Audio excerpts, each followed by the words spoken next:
Hello friends, welcome back to GK prince academy. तो आज की इस वीडियो में हम डिस्कस करेंगे संपूर्ण अर्थव्यवस्था। ठीक है, भारतीय अर्थव्यवस्था से संबंधित वो क्वेश्चन पेट एग्जाम 2023 में जो पूछे जाने हैं। इसमें अगर हम बात करें तो 500 क्वेश्चन होंगे जो कि पूरा एक साथ हम देखने वाले हैं। ठीक है, प्रैक्टिसर नंबर 1 से लेकर 100 प्रैक्टिसर, हर प्रैक्टिसर में 5 क्वेश्चन है। तो इस तरीके से 500 क्वेश्चन इसमें है और उन सभी को हम देखेंगे और ये पेट एग्जाम्स के लिए बहुत ही इंपॉर्टेंट होगा। ठीक है, आपको एक साथ इकट्ठा अर्थव्यवस्था के लिए जो है पूरा आपको कंटेंट इसमें मिलने वाला है। तो इसलिए वीडियो को पूरा देखिएगा, एंड तक देखिएगा, तभी इसका जो है भरपूर फायदा आपको एग्जाम में मिल पाएगा। तो चलिए इस वीडियो को स्टार्ट करते हैं। स्टार्ट करने से पहले अगर आप लोग चैनल पर नए हैं और अभी तक सब्सक्राइब नहीं किया है तो चैनल को सब्सक्राइब करें, साथ ही साथ वीडियो को भी लाइक करें और अपने दोस्तों में ज़्यादा शेयर करें। इससे रिलेटेड मैंने सामान्य जागरूकता का कंटेंट पूरा 500 क्वेश्चन का करा दिया है। ठीक है, आप उसको जाकर जो है चैनल पेज से देख सकते हैं, आपके एग्जाम के लिए बहुत ही हेल्पफुल होगा। पहला क्वेश्चन लेते हैं। पहला क्वेश्चन दिया गया है कि निम्नलिखित में से कौन सा भारतीय अर्थव्यवस्था का इसमें से प्राथमिक क्षेत्र है, यानी कि प्राइमरी सेक्टर इसमें से कौन सा कहा जाता है। ठीक है, प्राइमरी सेक्टर इसमें से कौन सा माना जाएगा भारतीय अर्थव्यवस्था का। तो भारतीय अर्थव्यवस्था का प्राइमरी सेक्टर की अगर हम बात करेंगे तो आ जाएगा कृषि।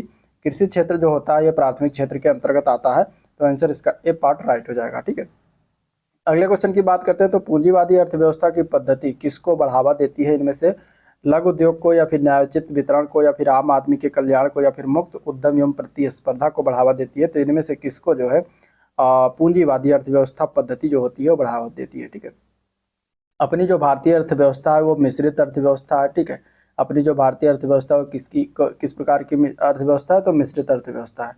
पूंजीवादी अर्थव्यवस्था में अगर हम देखेंगे तो ये मुक्त उद्यम और प्रतिस्पर्धा को बढ़ावा देती है, तो आंसर इसका डी ऑप्शन करेक्ट हो जाएगा। नेक्स्ट क्वेश्चन है 2017-18 के दौरान निम्नलिखित में से कौन सा देश दुनिया का सबसे बड़ा दुग्ध उत्पादक देश था? ऑप्शन कुछ इस तरीके से दिया गया है। तो दुग्ध उत्पादक देश में सबसे प्रथम स्थान पर आता है भारत, और अभी भी भारत ही है। आंसर इसका बी ऑप्शन करेक्ट हो जाएगा।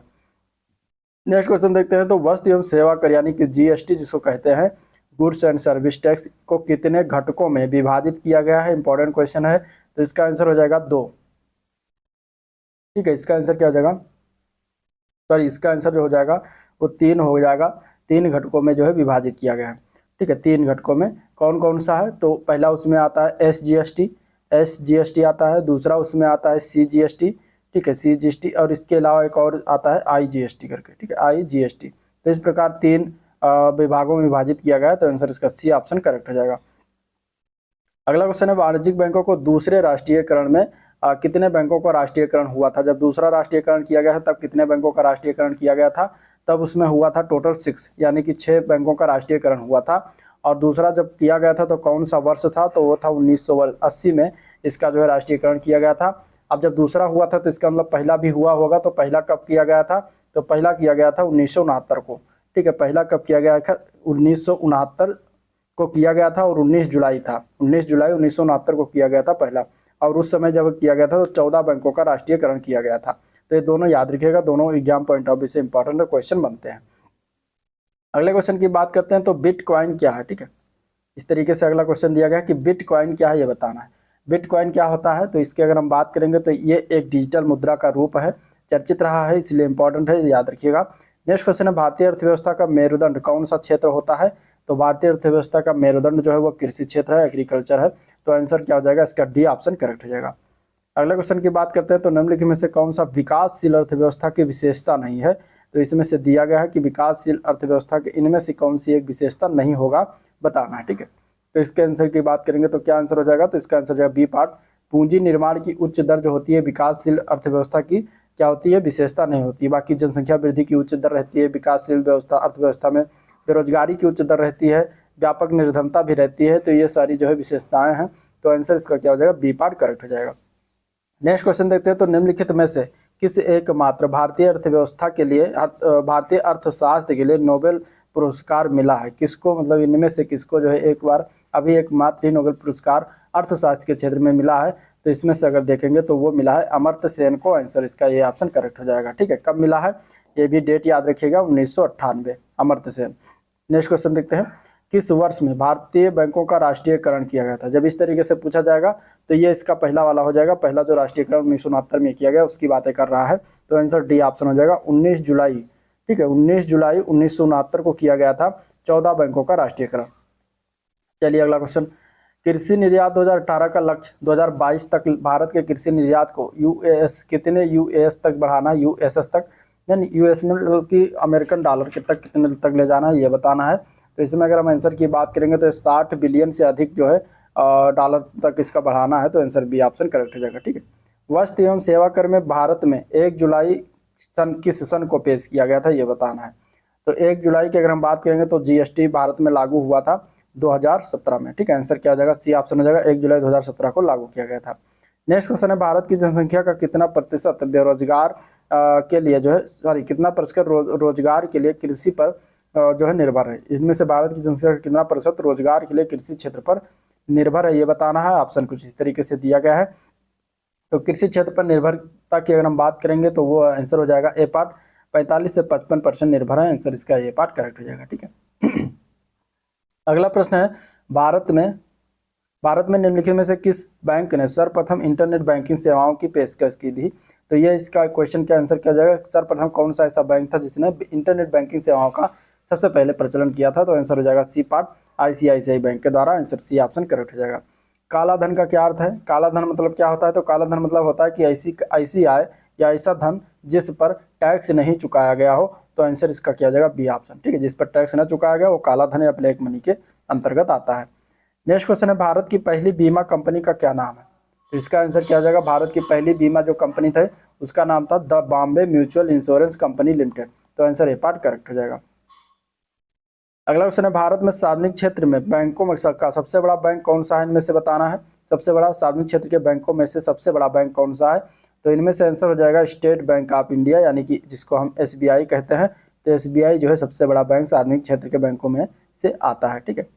अगले क्वेश्चन की बात करते हैं, तो सकल घरेलू बचत में कौन प्रमुख योगदान करता होता है। तो सकल घरेलू बचत में इनमें से अगर देखा जाएगा तो आंसर क्या आ जाएगा, तो आंसर हो जाएगा इसका डी पार्ट, परिवार जो होता है वो योगदान करता होता है। ठीक है। निम्नलिखित में से कौन सा अप्रत्यक्ष कर है, इनमें से अप्रत्यक्ष कर यानी कि इनडायरेक्ट टैक्स, इनमें से बात करेंगे तो बिक्री कर जो होता है वो अप्रत्यक्ष होता है, बाकी आयकर, उपहार कर, संपत्ति कर, ये सब सभी जो है डायरेक्ट टैक्स के अंतर्गत आते हैं। ठीक है, डायरेक्ट टैक्स के अंतर्गत आते हैं। अगला क्वेश्चन है, राष्ट्रीय कृषि बाजार यानी कि NAM क्या होता है। तो राष्ट्रीय कृषि बाजार, इसको NAM यानी नाम से जानते हैं क्या है इसका बताना है। तो ये हो जाएगा कृषि उपज के लिए एक राष्ट्रीय ई व्यापार मंच है जिसको नाम दिया गया है और राष्ट्रीय कृषि बाजार उसको कहते हैं। ठीक है। नेक्स्ट क्वेश्चन देखते हैं, घाटे की वित्त अर्थव्यवस्था का अर्थव्यवस्था पर क्या प्रभाव पड़ता है। तो घाटे की वित्त व्यवस्था पर अर्थव्यवस्था का प्रभाव यह पड़ता है कि मुद्रास्फीति की दर बढ़ जाती है, यानी वस्तुओं और मुद्रास्फीति क्या है, तो वस्तुओं की सेवाओं की कीमत में वृद्धि होना को हम क्या कहते हैं, मुद्रास्फीति कहते हैं। तो जब घाटे की अर्थव्यवस्था का होता है तो अर्थव्यवस्था का क्या होता है, मुद्रास्फीति होती है, अर्थव्यवस्था मुद्रास्फीति। नेक्स्ट क्वेश्चन, विशेष कृषि क्षेत्र स्थापित करने वाला पहला भारतीय राज्य कौन सा इनमें था। तो इनमें से अगर हम बात करेंगे तो आंसर सी पार्ट हो जाएगा, उत्तराखंड था। ठीक है, आंसर क्या हो जाएगा, सी पार्ट हो जाएगा, उत्तराखंड था। अगला क्वेश्चन है, किसान कॉल सेंटर कब बनाया गया। ऑप्शन कुछ इस तरीके से दिया गया है, किसान कॉल सेंटर इनमें से कब बनाया गया था। तो किसान कॉल सेंटर बनाया गया था जनवरी 2004 में, आंसर डी पार्ट हो जाएगा। ठीक है। अगला प्रश्न है, इनमें से कौन सा बैंक सार्वजनिक क्षेत्र का बैंक नहीं है इनमें से। तो इनमें से अगर देखा जाएगा तो वो हो जाएगा फेडरल बैंक लिमिटेड, ये सार्वजनिक क्षेत्र का बैंक नहीं है, ये जो है निजी है। बाकी Allahabad bank, Punjab national bank, UCO bank, ये सभी सार्वजनिक क्षेत्र के बैंक होते हैं। नेक्स्ट क्वेश्चन में पूछा गया है मुद्रास्फीति क्या है। मुद्रास्फीति की अगर हम बात किया था पहले क्वेश्चन में, इसके प्रैक्टिसर में, मुद्रास्फीति मतलब होता है मुद्रा के आपूर्ति में वृद्धि होना। तो आंसर क्या हो जाएगा, सी पार्ट करेक्ट हो जाएगा। ठीक है, आंसर क्या हो जाएगा, सी पार्ट करेक्ट हो जाएगा, मुद्रा की आपूर्ति में जो है वृद्धि होना। अब अगला क्वेश्चन है, भारत के सकल घरेलू उत्पाद 2019 में कृषि और संबद्ध क्षेत्र द्वारा कुल कितने प्रतिशत भाग का जो है योगदान प्राप्त हुआ इनमें से। तो इसका आंसर क्या हो जाएगा, तो इसका आंसर है सी पार्ट, 15.87% जो है प्राप्त हुआ है, सी पार्ट करेक्ट हो जाएगा। ठीक है। नेक्स्ट क्वेश्चन है, भारत में बैंकों द्वारा कृषि में सूक्ष्म वित्त प्रयास महिलाओं के एक छोटे समूह के गठन पर टिकी हुई है, उसे क्या कहा जाता है। तो उसको हम कहते हैं जो है स्वावलंबन दल। क्या कहते हैं, स्वावलंबन दल कहते हैं, आंसर डी पार्ट हो जाएगा। ठीक है।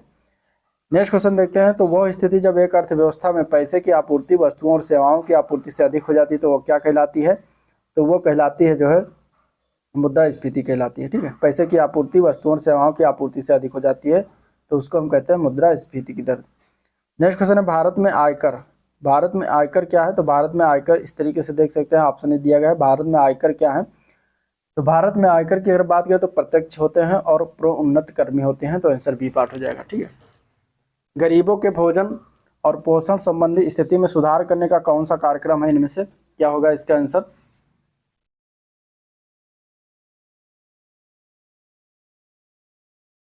तो गरीबों के भोजन और पोषण संबंधी स्थिति में सुधार करने का इसमें से कौन सा कार्यक्रम है, तो उस कार्यक्रम का नाम है एकीकृत बाल विकास योजना।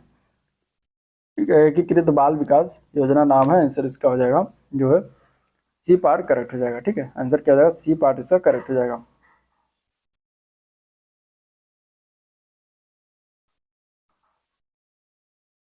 नेक्स्ट क्वेश्चन देखते हैं।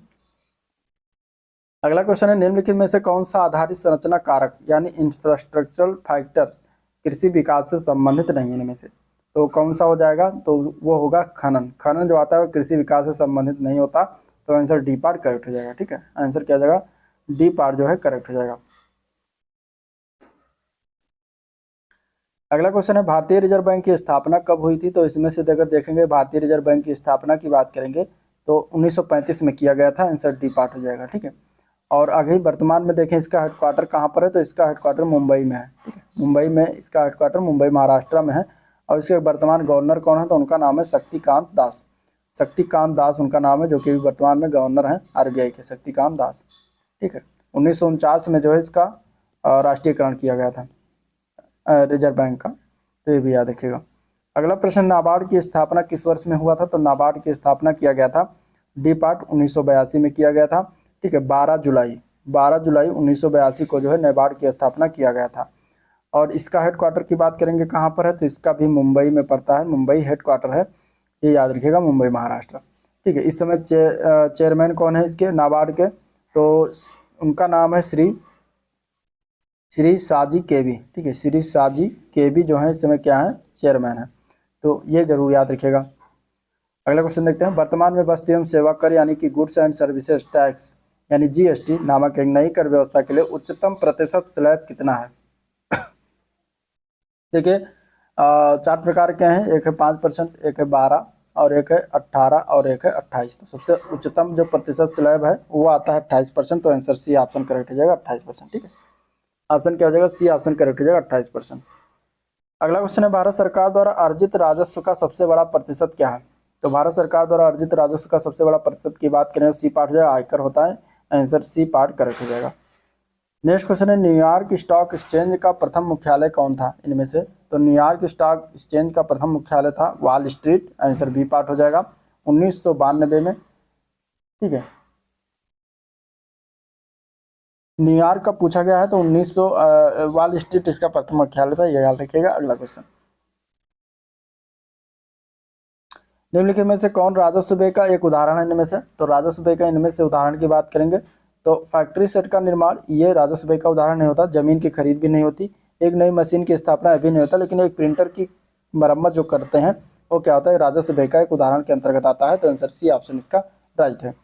ऑपरेशन ब्लैक बोर्ड का क्या लक्ष्य है? ऑपरेशन ब्लैक बोर्ड एक प्रकार का एक जो है अभियान था, और इसका जो है लक्ष्य क्या था ये बताना है, तो इसका आंसर हो जाएगा जो शैक्षिक रूप से पिछड़े क्षेत्र के प्राथमिक शिक्षा नहीं प्राप्त किए उनको प्रदान करना इसका मेन लक्ष्य है, तो आंसर डी ऑप्शन इसका करेक्ट है। ठीक है, अगला क्वेश्चन है, the imperial bank of India को राष्ट्रीयकरण के पश्चात क्या नाम दिया गया है? तो the imperial bank of India के राष्ट्रीयकरण के पश्चात उसका नाम रखा गया था भारतीय स्टेट बैंक, यानी जिसको हम कहते हैं एसबीआई। ठीक है, एसबीआई जिसको हम कहते हैं। एसबीआई की बात करेंगे तो ये कब इसकी स्थापना किया गया दोबारा जब नाम, तो 1 जुलाई 1955 को। और इसका जो है चेयरमैन इसमें कौन है, चेयरपर्सन सॉरी इसमें कौन है, तो दिनेश कुमार खारा उनका नाम है, दिनेश कुमार खारा। और हेडक्वार्टर कहाँ पर है, तो मुंबई में इसका भी हेडक्वार्टर है। अगला क्वेश्चन है, ट्राई का पूरा नाम क्या है? ट्राई का पूरा नाम की अगर हम बात करेंगे तो telecom regulatory authority of India इसका जो है पूरा नाम निकल के आता है, तो आंसर इसका क्या हो जाएगा? बी ऑप्शन करेक्ट हो जाएगा। ठीक है, अगले प्रैक्टिस की बात करते हैं, तो भारत में किन के द्वारा पंचवर्षीय योजनाओं को अंतिम रूप से स्वीकृति प्रदान की गई इनमें से? तो इनमें से अगर हम बात करेंगे तो आंसर क्या आ जाएगा? जो स्वीकृति प्रदान किया गया था वो राष्ट्रीय विकास परिषद के द्वारा, तो आंसर सी ऑप्शन हो जाएगा। प्लान्ड इकोनॉमी फॉर इंडिया के लेखक निम्नलिखित में से कौन है? तो इसके लेखक हैं एम विश्वेश्वरैया। ठीक है, याद रखिएगा। नेक्स्ट क्वेश्चन, जीएनपी का फुल फॉर्म क्या है? जीएनपी का फुल फॉर्म की अगर हम बात करेंगे तो ग्रुप नेटवर्किंग प्रोसेस से होता है,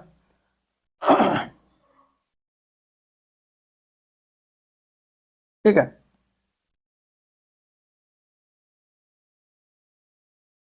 तो इसका आंसर जो हो जाएगा, इसका आंसर हो जाएगा ए पार्ट। ठीक है, ग्रॉस नेशनल प्रोडक्ट से होगा, ये गलत है।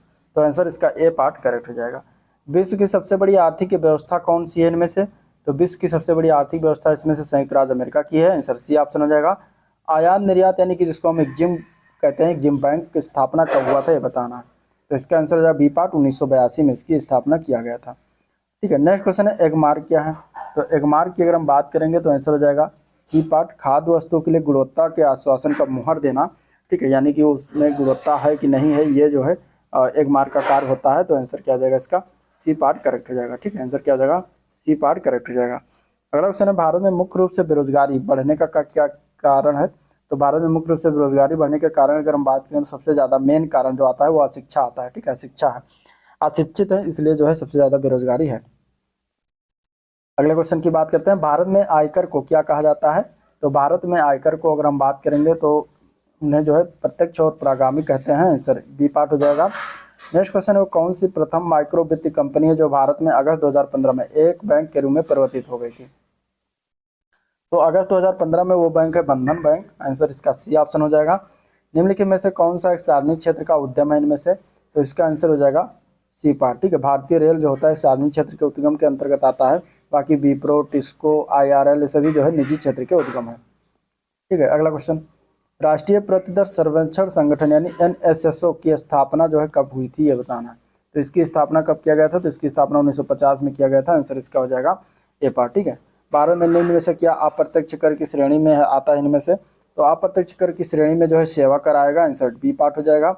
अगला क्वेश्चन है, उपभोक्ता सुरक्षा कानून 1986 क्यों बनाया गया? तो उपभोक्ता सुरक्षा कानून 1986 की अगर हम बात करेंगे तो उपभोक्ता को बेईमानी से बचाया जा सके, ठीक है, सुरक्षा का अधिकार प्राप्त हो, ग्राहक का शिकायतों को सरल, तीव्र और कम खर्चे में दूर किया जाए। तो इससे भी जो है इसके लिए जो है कारण था जो उसके लिए बनाया गया। तो उपयुक्त सभी हो जाएगा, आंसर डी ऑप्शन करेक्ट हो जाएगा। नेक्स्ट क्वेश्चन है, निम्नलिखित में से कौन से गैर योजना व्यय का सबसे महत्वपूर्ण आइटम इनमें से कौन सा होता है?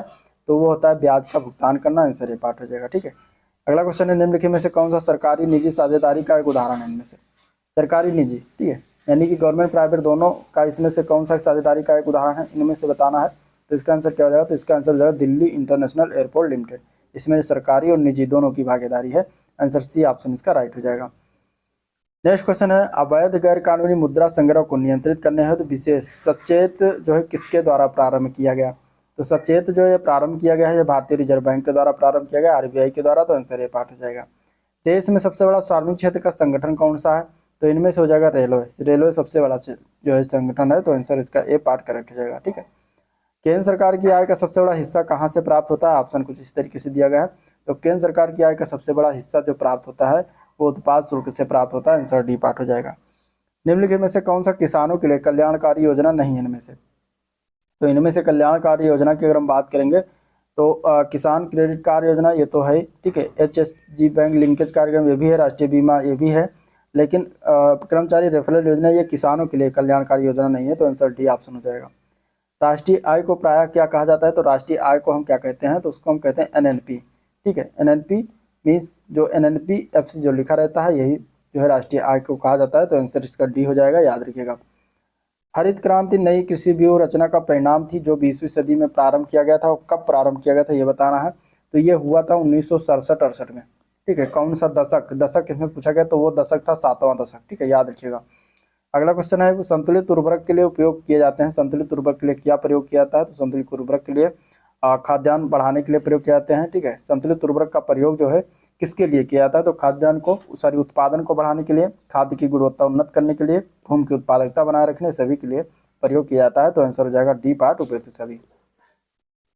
योजना आयोग का अध्यक्ष कौन होता था? अभी योजना आयोग की जगह पर नीति आयोग कार्यरत है इसलिए होता था यहाँ पे लिखा गया। तो योजना आयोग का अध्यक्ष जो है प्रधानमंत्री होते थे। तो आंसर बी पार्ट हो जाएगा। निम्नलिखित में से कौन विनिवेश आयोग से संबंधित है इनमें से? तो विनिवेश आयोग इनमें से देखा जाए तो GV रामकृष्णन से संबंधित है। तो आंसर ए पार्ट करेक्ट हो जाएगा। ठीक है, भारत में एग्रो इकोलॉजिकल जोन्स कृषि पारिस्थितिकीय क्षेत्रों की कुल संख्या कितनी है भारत में? तो टोटल 20 है, आंसर डी ऑप्शन हो जाएगा। अगला क्वेश्चन है, प्रथम पंचवर्षीय योजना कब प्रारंभ किया गया था? ठीक है, तो प्रथम पंचवर्षीय योजना की स्टार्ट किया गया था तब डेट था 1951। ठीक है, 1951 से लेकर 1956 तक जो है प्रथम पंच योजना चली थी। हरित क्रांति में प्रयुक्त मुख्य पादप यानी कि फसल कौन सा था? तो हरित क्रांति में मुख्य फसलों की अगर हम बात करेंगे तो वो था मैक्सिकन गेहूं। आंसर इसका क्या जाएगा? डी ऑप्शन करेक्ट हो जाएगा। ठीक है, अगला क्वेश्चन है उत्पादन लागत पर सकल घरेलू उत्पाद यानी कि जीडीपी क्या होता है? तो जीडीपी में से अप्रत्यक्ष घटाकर और इमदाद यानी कि सब्सिडीज को जोड़ दिया जाता है तो वो जो है सकल घरेलू उत्पाद होता है। तो आंसर ए पर करेक्ट हो जाएगा। देश में प्रथम कृषि विश्वविद्यालय की स्थापना किस वर्ष किया गया था? ऑप्शन ये दिया है। तो देश में प्रथम कृषि विश्वविद्यालय की स्थापना कब किया गया था बताना है। तो इसका आंसर क्या हो जाएगा? तो इसका आंसर हो जाएगा जो है 1960 में किया गया था। आंसर बी पार्ट करेक्ट हो जाएगा। ठीक है, नेक्स्ट क्वेश्चन है भारतीय अर्थव्यवस्था के बारे में अमर्त्य सेन के सुझावों के संबंधित निम्नलिखित कथनों पर विचार करना है। उन्होंने कहा था कि इसे वस्तु उन्मुख होना चाहिए। कौन? भारतीय अर्थव्यवस्था को कहा था कि वस्तु उन्मुख होना चाहिए, जन उन्मुख होना चाहिए, या फिर सबसे अधिक निर्धन व्यक्ति की आर्थिक सुरक्षा होनी चाहिए, या फिर विश्व अर्थव्यवस्था में इनके एकीकरण के साथ राष्ट्रीय बचाव होना चाहिए। क्या क्या चीज़ें इसमें से कहा गया था? तो इनमें से अगर देखा जाए तो अमर्त्य सेन ने भारतीय अर्थव्यवस्था के बारे में 2, 3 और 4 जो कथन दिया गया वो कहा था, जिसमें यानी कि विश्व अर्थव्यवस्था में इनके एकीकरण के साथ राष्ट्रीय बचाव होना चाहिए, सबसे अधिक निर्धन व्यक्ति की आर्थिक सुरक्षा होनी चाहिए, साथ ही साथ इसे जन उन्मुख होना चाहिए ये कहा गया था, लेकिन वस्तु उन्मुख उन्होंने नहीं कहा था। ठीक है, तो 2, 3, 4 सही है। नेक्स्ट क्वेश्चन है दक्षिण भारत में उच्च कृषि उत्पादकता का क्षेत्र पाया जाता है वो कहाँ पर पाया जाता है? तो ये पाया जाता है तमिलनाडु क्षेत्र में। आंसर इसका बी ऑप्शन हो जाएगा। अगला क्वेश्चन है किसी वस्तु की मांगी गई मात्रा का विस्तार या संकुचन निम्नलिखित में से किसमें परिवर्तन का परिणाम होता है? तो वो होता है उस वस्तु की इकाई कीमत के परिवर्तन पर परिणाम होता है। तो आंसर ए पार्ट करेक्ट हो जाएगा। विश्व के कुल दुग्ध उत्पादन में भारत का कितना परसेंटेज योगदान रहता है? तो भारत के योगदान की अगर हम बात करेंगे तो इसमें दुग्ध उत्पादन में तो भारत का रहता है 22%। ठीक है, आंसर डी पार्ट हो जाएगा। अगला क्वेश्चन है 2016-17 के बजट में निम्नलिखित में से किनके जन्मदिवस यानी 14 अप्रैल 2016 के अवसर पर जो है एकीकृत कृषि विपणन ई मंच राष्ट्र को समर्पित करने की घोषणा किया गया था? तो 14 अप्रैल को किनका जो है जन्मदिवस पड़ता है ये बताना है। तो ये पड़ता है डॉक्टर बाबा साहब भीमराव अम्बेडकर के जन्मदिवस पड़ता है। तो आंसर सी ऑप्शन इसका राइट हो जाएगा। नई सुधारी गई ऊसर में हरी खाद के लिए उपयुक्त फसल है कौन सी फसल है इनमें से हरी खाद के लिए? तो आंसर क्या हो जाएगा इसका? ए पार्ट लोबिया होती है। आंसर ए पार्ट करेक्ट हो जाएगा। ठीक है, अगला क्वेश्चन है वर्ष 2017 में भारतीय स्टेट बैंक के साथ कितने सहयोगी बैंक विलय हुए? तो 2017 में भारतीय स्टेट बैंक के साथ जो है टोटल 5 सहयोगी बैंक विलय हुए थे। आंसर सी पार्ट हो जाएगा। दुग्ध विकास राष्ट्रीय दुग्ध दिवस की तिथि को मनाया जाता है? तो ये हर वर्ष मनाते हैं 26 नवंबर को। 26 नवंबर को ही संविधान दिवस भी मनाते हैं। भारत में रासायनिक उर्वरकों के 2 सबसे बड़े उपभोक्ता इनमें से कौन कौन से हैं? तो 2 सबसे बड़े उपभोक्ताओं की बात करें आंध्र प्रदेश महाराष्ट्र जो नहीं है, पंजाब हरियाणा ये भी नहीं रासायनिक उर्वरकों के उपभोक्ता, पंजाब और उत्तर प्रदेश। तो ये इसका जो है राइट आंसर हो जाएगा। ठीक है, नहीं उत्तर प्रदेश और आंध्र प्रदेश जो है इसका राइट आंसर हो जाएगा। आंसर इसका डी पार्ट करेक्ट हो जाएगा। ठीक है, आंसर क्या हो जाएगा? डी पार्ट करेक्ट हो जाएगा। अगला क्वेश्चन है इंद्रधनुषीय क्रांति का संबंध किससे है? तो इसका आंसर क्या होगा? तो इंद्रधनुषीय का क्रांति जो होता है वो हरित क्रांति, श्वेत क्रांति, नीली क्रांति इन सभी से है। तो आंसर डी ऑप्शन करेक्ट हो जाएगा। ठीक है, निम्नलिखित में से किस देश को भारत सबसे कम निर्यात करता है इनमें से? तो इनमें से अगर देखा जाएगा तो वो हो जाएगा आयरलैंड। इनमें से आयरलैंड को सबसे कम निर्यात करता है भारत। अगले क्वेश्चन की बात करते हैं। अगला क्वेश्चन है भारत में सबसे अधिक दाल का उत्पादन किस राज्य में होता है? तो सबसे अधिक दाल का उत्पादन जो होता है मध्य प्रदेश में होगा। सी पार्ट करेक्ट है। ठीक है, जब आप व्यावसायिक रूप से किसी से मिलते हैं तो निम्न में से कौन सी चीज़ आपके परिचय में शामिल नहीं होनी चाहिए? तो जब आप व्यावसायिक रूप से किसी से मिलते हैं तो आपकी भूमिका या शीर्षक ये होना चाहिए, आपकी पसंद और नापसंद ये नहीं होना चाहिए। ठीक है, आपका व्यवसाय व्यापार उद्योग ये होना चाहिए, आपके व्यवसाय का संचित विवरण ये भी होना चाहिए। तो बी पार्ट इसका राइट हो जाएगा। नेक्स्ट क्वेश्चन देखते हैं। तो विदेशी संस्थागत निवेशकों द्वारा भारतीय कंपनियों के शेयरों और बांडों की खरीद क्या कहलाती है? तो उसको हम कहते हैं पोर्टफोलियो निवेश। आंसर बी पार्ट हो जाएगा। विश्व के दुग्ध उत्पादन में देशों में भारत का कौन सा स्थान आता है? तो इसमें ऑब्वियसली प्रथम स्थान आएगा। आंसर इसका ए पार्ट करेक्ट है। ठीक है, निम्नलिखित में से हरी खाद वाली फसलों में निम्न में से नाइट्रोजन की मात्रा सबसे ज़्यादा किसमें पाई जाती है? सर्वाधिक। तो ये पाया जाता है बोड़ा जिसको हम लोबिया कहते हैं। तो इसमें नाइट्रोजन की मात्रा सबसे ज़्यादा होती है। तो सी पार्ट इसका करेक्ट है। ठीक है, सदाबहार क्रांति भारत में कृषि उत्पादन बढ़ाने के लिए प्रयोग में लाई गई और किसके द्वारा ये प्रयोग में लाया गया था? तो भारत में अगर देखेंगे तो MS स्वामीनाथन के द्वारा। ठीक है, इन्हें जो है हरित क्रांति का जनक कहा जाता है। अंतर्राष्ट्रीय गमन यानी कि माइग्रेशन क्या है? तो अंतर्राष्ट्रीय माइग्रेशन की बात करेंगे तो जो देशों के बीच में लोगों का जो संचलन होता है उसको अंतर्राष्ट्रीय माइग्रेशन कहते हैं। तो आंसर क्या हो जाएगा? सी ऑप्शन करेक्ट हो जाएगा। पुनर्भरण योग्य भौम जल संसाधन में सबसे संपन्न राज्य कौन है? तो पुनर्भरण योग्य भौम जल संसाधन में सबसे अग्रणी राज्य, सबसे संपन्न राज्य जो आता है उत्तर प्रदेश आता है। सी पार्ट करेक्ट है। भारत में मौद्रिक नीति कौन बनाता है? तो भारत में मौद्रिक नीति की अगर हम बात करेंगे तो इसका आंसर क्या हो जाएगा? भारतीय रिजर्व बैंक बनाता है। आंसर सी पार्ट भी इसका राइट है। ठीक है। भारत की जो नस्ल अधिक दूध देती है वो कौन सी है? गाय की जो नस्ल सबसे अधिक दूध देती है उसका नाम क्या है? तो उसका नाम है शाहीवाल। आंसर इसका हो जाएगा सी ऑप्शन करेक्ट। ठीक है। बैंक बचत खाते में जमा किए गए धन पर ब्याज दर की गणना वर्तमान में किस आधार पर की जाती है? तो इसमें देखिए ब्याज दर की जो गणना होती है वो किस पर किया जाता है? तो वो किया जाता है दैनिक आधार पर। आंसर ए पार्ट करेक्ट है। निम्नलिखित राज्यों में से कौन भारत में ठेकेदारी कृषि को जो है लागू करने में अग्रणी है? इनमें से तो कौन सा राज्य है ये बताना है। तो इसका आंसर क्या हो जाएगा? इसका आंसर जो है बी पार्ट, पंजाब। कीमत विश्लेषण में समय तत्व किसने शुरू किया था? तो कीमत विश्लेषण में समय तत्व की अगर हम बात करेंगे तो अल्फ्रेड मार्शल ने शुरू किया था। आंसर हो जाएगा इसका ये पार्ट। ठीक है।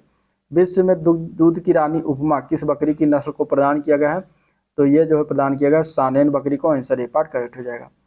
अगला क्वेश्चन देखते हैं। तो दिया गया है कि आवश्यकता विहीनता सिद्धांत के प्रतिपादक कौन है? आवश्यकता विहीनता सिद्धांत के प्रतिपादक अर्थशास्त्री का नाम क्या है? तो उनका नाम है professor JK. Mehta. Answer D option हो जाएगा। भारत सरकार द्वारा भारतीय विशिष्ट पहचान प्राधिकरण के जरिए आरंभ की गई विशिष्ट पहचान संख्या यानी कि आधार योजना ये किसके लिए है? तो ये अगर हम बात करेंगे तो भारत के प्रत्येक नागरिक के लिए है। तो आंसर ए पार्ट करेक्ट हो जाएगा। ठीक है। ICAR यानी नई दिल्ली के द्वारा राइट टू इन्फॉर्मेशन एक्ट कब लागू किया गया? तो ये लागू किया गया था 2005 में। आंसर ए पार्ट हो जाएगा। सूची में मिलान करना है इसमें से। ठीक है। खाद्य उत्पादन में वृद्धि की बात करेंगे, दुग्ध उत्पादन की बात करेंगे तो श्वेत क्रांति से हो जाएगा। मत्स्य पालन है, उर्वरक क्या है, इसमें से इसको इसी तरीके से मिलान करना है। ठीक है। तो खाद्य उत्पादन में वृद्धि की बात करेंगे तो हरित क्रांति है। ठीक है। दुग्ध उत्पादन तो श्वेत क्रांति है। मत्स्य पालन की बात करेंगे तो नीली क्रांति और उर्वरक जो हो जाएगा भूरी क्रांति हो जाएगा। तो इस तरीके से इसका आंसर क्या हो जाएगा? तो इसका आंसर इस तरीके से यहाँ पे देखिए आंसर हो जाएगा ए ऑप्शन करेक्ट। भारत में मौद्रिक नीति किसके द्वारा बनाई और लागू की जाती है? तो मौद्रिक नीतियाँ जो होती हैं भारत में भारतीय रिजर्व बैंक बनाती है, लागू करती है। तो सी पार्ट करेक्ट हो जाएगा। नेक्स्ट क्वेश्चन है, मान लीजिए माल ए और बी पूरक हैं तो ए की कीमत में वृद्धि होने पर क्या प्रभाव पड़ेगा? तो माल ए और बी एक दूसरे के अगर पूरक हैं तो ए की जब कीमत में वृद्धि होगी तो बी की मांग में क्या हो जाएगी? गिरावट आ जाएगी। आंसर ए पार्ट करेक्ट हो जाएगा। ठीक है। अगला क्वेश्चन है, भारतीय कृषि में निम्न उत्पादकता का कारण क्या होगा? इसमें से तो भारतीय कृषि में निम्न उत्पादकता के कारण में बात करें तो आवश्यकता से अधिक लोगों के कृषि कार्यों में लगा रहना ये एक कारण बनता है। जोत का छोटा आकार होना भी कारण है और उत्पादन की पिछड़ी तकनीक का इस्तेमाल करना भी ये कारण बनता है। तो इस तरीके से आंसर इसमें हो जाएगा डी पार्ट, उपयुक्त सभी। ठीक है। नॉर्मन अर्नेस्ट बोरलॉग हरित क्रांति के जनक माने जाते हैं और ये किस देश से संबंधित हैं? अर्नेस्ट बोरलॉग ये बताना है। तो ये संयुक्त राज्य अमेरिका के हैं। आंसर इसका ये पार्ट करेक्ट है। ठीक है। विश्व के हरित क्रांति के जनक हैं और भारत में हरित क्रांति के जनक जो है स्वामीनाथन को माना जाता है।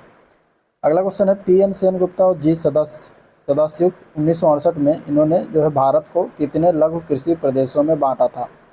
तो इसमें से अगर देखा जाए तो भारत को इन्होंने लघु कृषि प्रदेशों में जो है 60 लघु कृषि प्रदेशों में बांटा था। तो आंसर सी ऑप्शन करेक्ट हो जाएगा। ठीक है। निम्नलिखित में से कौन सी एजेंसी भारत से कृषि सामानों के निर्यात में सम्मिलित नहीं है, सहभागी भी नहीं है, ये बताना है। तो इसमें से अगर देखा जाएगा तो वो है इफ़को। ठीक है। इफ़को जो है वो कृषि के सामान के निर्यात यानी बेचने से संबंधित नहीं है इफ़को। तो आंसर सी ऑप्शन हो जाएगा। नेक्स्ट क्वेश्चन है, पूर्ति अपनी मांग का सृजन स्वयं करती है, यह कथन किसका है? ये किसके द्वारा कहा गया कथन है ये बताना है। तो ये कहा गया था JB से के द्वारा। आंसर इसका बी ऑप्शन करेक्ट हो जाएगा। अगला क्वेश्चन है, मांग का नियम निम्नलिखित में से किसके बीच कार्यात्मक संबंध को व्यक्त करता है? तो इसमें से कीमत और मांगी गई मात्रा के बीच जो है कार्यात्मक संबंध को व्यक्त करता है। तो आंसर बी पार्ट हो जाएगा। नाबार्ड का संबंध किसके विकास के साथ है? तो नाबार्ड का संबंध जो है कृषि क्षेत्र और ग्रामीण इलाके के विकास से संबंधित है। तो आंसर इसका ए पार्ट करेक्ट हो जाएगा। ठीक है। RRB का स्वामित्व किसके पास है? तो RRB के स्वामित्व की अगर हम बात करेंगे तो ये जो होता है ये केंद्र सरकार, राज्य सरकार और प्रायोजित बैंक सभी के पास होता है। तो उपयुक्त सभी संयुक्त रूप से इसके जो है स्वामित्व होते हैं। भारत में चालू जोतों का जो है सबसे बड़ा औसत आकार कौन सा है? संकार कहते हैं चालू को। तो इसमें से बताना है कि भारत में चालू जोतों का सबसे बड़ा औसत आकार इनमें से कहाँ पर है, किस प्रदेश में है, ये बताना है। तो आंसर हो जाएगा डी पार्ट, ये राजस्थान में पड़ेगा। आंसर डी पार्ट करेक्ट है। ठीक है। नेक्स्ट क्वेश्चन है, निम्नलिखित में से कौन क्षेत्रीय ग्रामीण बैंकों को प्रायोजित करता है? तो वो है राष्ट्रीय वाणिज्यिक बैंक। आंसर सी ऑप्शन हो जाएगा, राष्ट्रीय वाणिज्यिक बैंक। अगला क्वेश्चन है, NAIP यानी national agricultural innovation project ICAR द्वारा किस वर्ष में शुरू किया गया था? तो इसका आंसर हो जाएगा ए पार्ट, ये 2006 में शुरुआत किया गया था। आर्थिक असमानताओं को दूर करने के लिए महात्मा गांधी ने किस सिद्धांत था उपाय का उपयोग किया था? तो इन्होंने जो है महात्मा गांधी के द्वारा जो उपयोग किया गया था वो था न्यायशीलता का सिद्धांत। आंसर जो है इसका डी ऑप्शन करेक्ट हो जाएगा। ठीक है। अगला क्वेश्चन है, भारत में कृषि वस्तुओं के संबंध में न्यूनतम समर्थन मूल्य आदि से संबंधित आयोग कौन सा है? इनमें से बताना है कौन सा आयोग है जो न्यूनतम समर्थन मूल्य आदि से संबंधित आयोग है। तो वह है कृषि लागत और मूल्य आयोग। आंसर बी पार्ट हो जाएगा। आर्थिक आसूचना परिषद का अध्यक्ष कौन होता है? तो आर्थिक आसूचना परिषद के अध्यक्ष की अगर हम बात करें तो वह होते हैं वित्त मंत्री। आंसर इसका बी ऑप्शन हो जाएगा। भारत में 1 रुपये के नोट तथा सिक्के और छोटे सिक्के जो है कौन जारी करता है, किसके द्वारा जारी किया जाता है? तो ये भारत सरकार जारी करती है। बाकी जितने नोट हैं वो सभी जो है भारतीय रिजर्व बैंक जारी करती है। नेक्स्ट क्वेश्चन है, बढ़ती हुई प्रति व्यक्ति आय एक बेहतर कल्याण के द्योतक होगी यदि उसके साथ हो, और उसके साथ क्या हो इसका हमें बताना है आंसर। तो यदि उसके साथ गरीबों के पक्ष में परिवर्तित आय के वितरण हो, तो आंसर इसका हो जाएगा सी ऑप्शन करेक्ट। ठीक है। निम्नलिखित में से कौन सा गांधीवादी अर्थव्यवस्था का मूल शब्द नहीं है? इनमें से तो गांधीवादी अर्थव्यवस्था का मूल शब्द की बात करें तो आत्मनिर्भरता था। मूल शब्दों में विकेंद्रीकृत उत्पादन भी था, न्यायोचित वितरण भी था। लेकिन केंद्रीकृत उत्पादन जो है गांधीवादी की अर्थव्यवस्था का मूल शब्द नहीं है। तो आंसर डी ऑप्शन करेक्ट हो जाएगा। नेक्स्ट क्वेश्चन की बात करते हैं, तो निवेश गुणक निवेश का प्रभाव किस पर दर्शाता है? तो निवेश गुणक निवेश का प्रभाव जो होता है ये आय पर दर्शाता है। तो आंसर सी ऑप्शन हो जाएगा। ठीक है। सघन पशु विकास कार्यक्रम किस पंचवर्षीय योजना में शुरू किया गया था? तो ये शुरुआत किया गया था तीसरी पंचवर्षीय योजना में। सी पार्ट हो जाएगा इसका आंसर। हरित क्रांति से गहरा संबंध रहा है, किसका रहा है गहरा संबंध? तो डॉक्टर स्वामीनाथन का हरित क्रांति से गहरा संबंध रहा है। आंसर इसका हो जाएगा ए पार्ट। ठीक है। इन्हें हरित क्रांति, भारत में हरित क्रांति के जनक के रूप में जानते हैं।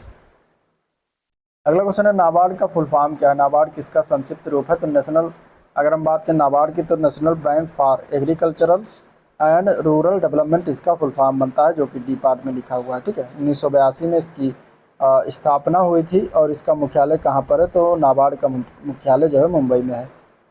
भारत ने दार्शनिक मुद्रा प्रणाली किस वर्ष शुरू किया था? तो दार्शनिक मुद्रा प्रणाली की अगर हम बात करेंगे तो ये शुरुआत किया गया था भारत के द्वारा 1957 में। आंसर सी ऑप्शन हो जाएगा।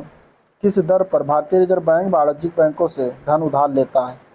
तो इसमें से अगर हम बात करेंगे तो वो होता है जो भारतीय रिजर्व बैंक जो है वाणिज्यिक बैंकों से जो धन उधार लेता है वो रिवर्स रेपो दर पर लेता है। तो आंसर सी ऑप्शन हो जाएगा। ठीक है। किस राज्य को भारत का कृषि सार कहा जाता है? तो इसमें से अगर हम आंसर की बात करेंगे तो वो है उत्तर प्रदेश को। आंसर ए पार्ट हो जाएगा। किसके लेखांकन के सिद्धांत के अनुसार व्यवसाय बना रहेगा और काम करता रहेगा तथा कोई अंतिम निर्धारित तिथि नहीं होगी? तो ये होता है सुनाम प्रतिष्ठान। सुनाम प्रतिष्ठान के लेखांकन के सिद्धांत के अनुसार व्यवसाय बना रहेगा और काम करता रहेगा तथा कोई अंतिम निर्धारित तिथि नहीं होगी। अगला क्वेश्चन है, इस समय भारत में निम्नलिखित में से कौन सी विनिमय दर अपनाई जाती है? तो इस समय भारत में कौन सी विनिमय दर अपनाया जाता है ये बताना है। इसका आंसर क्या होगा? तो इस समय भारत में फ्लोटिंग विनिमय दर अपनाई जाती है। तो आंसर बी पार्ट हो जाएगा। ठीक है। प्रथम वित्त आयोग के अध्यक्ष कौन थे? तो प्रथम वित्त आयोग के अध्यक्ष का नाम था केसी नियोगी। याद रखिएगा। निम्नलिखित में से कौन सा एक भौगोलिक सूचक नहीं है इनमें से? तो अभी तक इसमें बात करें तो दार्जिलिंग बासमती जो है इसको भौगोलिक दर्जा नहीं प्रदान किया गया है, यानी कि GI टैग का दर्जा। बाकी कानी शाबी को प्रदान किया गया, कश्मीर का है। ठीक है। मैसूर सिल्क का भी प्रदान कर दिया गया GI टैग, ये कर्नाटक का है। और नागा मिर्चा को भी दे दिया गया है, ये नागालैंड का है। ठीक है। नागालैंड का। तो इन सभी को GI टैग प्रदान कर दिया गया है, लेकिन बासमती को भी दार्जिलिंग का है जो कि, तो उसको भी नहीं प्रदान किया गया। ठीक है। अगला प्रश्न है, म्यूचुअल फंड और शेयरों बाजारों के लिए जो है मूलभूत विनियामक प्राधिकार किसे प्राप्त है? तो इसके अगर हम आंसर की बात करेंगे तो ये पार्ट जो भारतीय प्रतिभूति और विनिमय बोर्ड को प्राप्त है।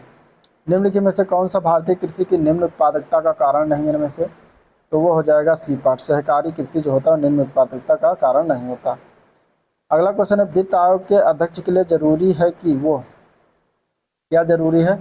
तो वित्त आयोग के अध्यक्ष के लिए जरूरी है कि वो सार्वजनिक मामलों में अनुभव वाला व्यक्ति हो, तो आंसर इसका डी ऑप्शन करेक्ट हो जाएगा। ठीक है, निम्न में से किस यूरोपीय संघ के देश की अपनी निजी मुद्रा है और उसने यूरो को नहीं अपनाया है? तो इनमें से कौन सा ऐसा देश है जिसकी अपनी यूरोपीय देश है और उसकी अपनी मुद्रा है, उसने यूरो को नहीं अपनाया है? तो वो देश है स्वीडन। ठीक है, अगला क्वेश्चन है हरित क्रांति से क्या अभिप्राय है? तो हरित क्रांति का मतलब होता है, हरित क्रांति का मतलब क्या होता है? हरित क्रांति का मतलब होता है उच्च उत्पाद वैरायटी प्रोग्राम। ठीक है, आंसर सी ऑप्शन हो जाएगा। निम्नलिखित में से इनमें से बताना है कौन सा खाता एक सामान्य बही खाता होता है जो लोगों के खातों के अलावा उनके परिसंपत्ति और देयताओं से संबंधित होता है? तो ऐसा कौन सा खाता होता है? तो वो होता है वास्तविक खाता। आंसर सी ऑप्शन हो जाएगा। नेक्स्ट क्वेश्चन की बात करते हैं। तो जिस बाजार से ऋण के रूप में धन प्राप्त किया जा सकता है उसे क्या कहते हैं? तो उसको हम कहते हैं मुद्रा बाजार। आंसर सी ऑप्शन हो जाएगा। अगला क्वेश्चन है मुद्रास्फीति आय तथा धन को किसके पक्ष में जो है पुनः वितरित करती है? मुद्रास्फीति आय तथा धन को किसके पक्ष में पुनः वितरित करती है? इसका आंसर क्या होगा? तो ये होगा धनवान के पक्ष में। आंसर डी ऑप्शन करेक्ट हो जाएगा। बैंक दर किसकी ब्याज दर मानी जाती है? बैंक दर जो है किसकी ब्याज दर मानी जाती है? तो जिस पर वाणिज्यिक bank reserve bank of India से धन उधार लेते हैं उस पर मानी जाती है। तो आंसर इसका सी ऑप्शन हो जाएगा, बैंक दर उसे कहा जाता है। हरित क्रांति किससे संबंधित होता है? तो हरित क्रांति की बात करें तो गेहूं उत्पादन से संबंधित है। आंसर सी ऑप्शन हो जाएगा। कौन सा बैंक कृषि एवं ग्रामीण वित्त की आवश्यकताओं तक सीमित है? तो कौन सा बैंक है? तो वह है नाबार्ड। आंसर हो जाएगा इसका डी ऑप्शन करेक्ट। ठीक है, भारत में सिक्के जारी करने के लिए कौन प्राधिकृत है? तो भारत में सिक्के जारी करने के लिए देखा जाएगा तो वित्त मंत्रालय प्राधिकृत है। आंसर बी पार्ट हो जाएगा। निम्नलिखित फसलों में से किसे हरित क्रांति का सर्वाधिक लाभ और उत्पादन और उत्पादकता दोनों में हुआ? तो वो हो जाएगा गेहूं। आंसर डी पार्ट करेक्ट हो जाएगा। ठीक है, भारत में कृषि को समझा जाता है, क्या समझा जाता है? तो भारत में अभी तक गेहूं कृषि को जो है जीविका उपार्जन का जो है साधन समझा जाता है। तो आंसर ए पार्ट करेक्ट हो जाएगा। नाबार्ड किसका द्योतक है? नाबार्ड का फुल फॉर्म बताना इसमें से, तो अभी इसका क्वेश्चन हो चुका है। इसका फुल फॉर्म बनता है national bank for agriculture and rural development. Answer C option correct हो जाएगा। एक विकासशील राष्ट्र में विदेशी आयात पर निर्भर बढ़ा सकती है, तो कौन बढ़ा सकती है? तो एक विकासशील राष्ट्र में विदेशी आयात पर निर्भरता बढ़ा सकती है, तो इनमें से कौन बढ़ा सकता है? तो वो है बेरोजगारी। ठीक है, आंसर इसका क्या हो जाएगा? डी ऑप्शन करेक्ट हो जाएगा। Make in India indigenisation of currency विषय पर 2 जून 2015 को वित्त मंत्रालय के आर्थिक मामले विभाग द्वारा सम्मेलन का आयोजन किया गया था। उसका उद्घाटन किसके द्वारा किया गया था? तो इसका उद्घाटन किया था वित्त मंत्री के द्वारा किया गया था। तो आंसर इसका बी ऑप्शन राइट है। अगला क्वेश्चन है निम्नलिखित विकल्पों में से किस मद के आयात का मान सबसे अधिक है? इनमें से, तो इनमें से अगर देखा जाए तो मशीन के उपकरण की खरीदारी जो है सबसे ज़्यादा होती है। तो आंसर सी ऑप्शन राइट हो जाएगा। महात्मा गांधी ने किसको जो है अर्थव्यवस्था की वकालत की थी? किस अर्थव्यवस्था की वकालत किया गया था महात्मा गांधी के द्वारा? तो महात्मा गांधी ने विकेंद्रीकृत अर्थव्यवस्था की वकालत किया था। स्वतंत्रता प्राप्ति के बाद से भारत में सर्वाधिक प्रगति है, तो किसमें प्रगति हुई है स्वतंत्रता प्राप्ति के बाद? तो सबसे ज़्यादा हुआ है तो वो हुआ है गेहूं उत्पादन में। आंसर हो जाएगा डी ऑप्शन। ठीक है, इस चीज़ के में हरित क्रांति का जब आया तो हरित क्रांति में सबसे ज़्यादा फायदा गेहूं उत्पादन में हुआ था। ठीक है, तो आंसर क्या हो जाएगा? गेहूं उत्पादन हो जाएगा।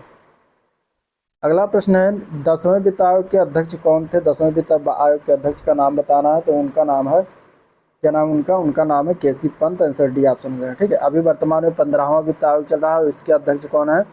तो वह है एन.के. सिंह। एन.के. सिंह जो है वो 15वें वित्त आयोग के अध्यक्ष हैं। ठीक है, सकल घरेलू प्रसन्नता की अवधारणा कहाँ से, किस देश के द्वारा विकसित किया गया था? तो सकल घरेलू प्रसन्नता की अवधारणा की अगर हम बात करेंगे तो भूटान के द्वारा जो है विकसित किया गया। तो आंसर बी ऑप्शन करेक्ट है। अगला क्वेश्चन है संतुलित आहार के निमित्त एक व्यक्ति को प्रतिदिन कितना दूध लेने की संस्तुति दी गई है? तो एक व्यक्ति को प्रतिदिन 226 ग्राम दूध लेने की संस्तुति दिया गया है। रिक्जिट क्या है इसे बताना है। तो रिक्जिट की अगर हम बात करेंगे तो आंसर इसका क्या हो जाएगा? ए पार्ट रघुराम राजन का आरबीआई गवर्नर से हटना ही एक शब्द आया रिक्जिट। तो आंसर इसका हो जाएगा क्या? ए पार्ट करेक्ट।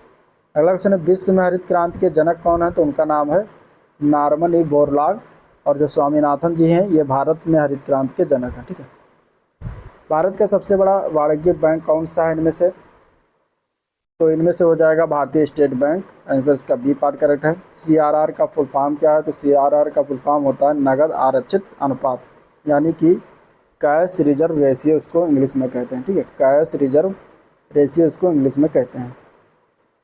नेक्स्ट क्वेश्चन है सकल मौद्रिक संसाधन क्या है इनमें से? तो देखिए सकल मौद्रिक संसाधन इनमें से देखा जाए तो M3 होता है, ठीक है। M3 क्या होता है?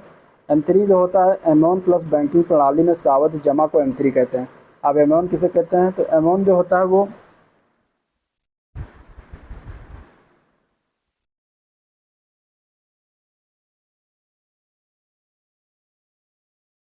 चलिए अमाउंट की बात करते हैं। तो जनता के पास जो मुद्रा होती है प्लस बैंकिंग प्रणाली के पास जो है मांग होती जमा होती है, यानी बचत खाता या चालू खाता, तो उन दोनों को ऐड करके उसको अमाउंट कहते हैं।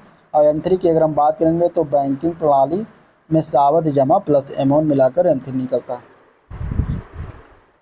अगला क्वेश्चन है अल्प ब्याज नीति को और क्या कहते हैं? तो अल्प ब्याज नीति को हम कहते हैं सस्ती मुद्रा नीति, आंसर ए पार्ट हो जाएगा।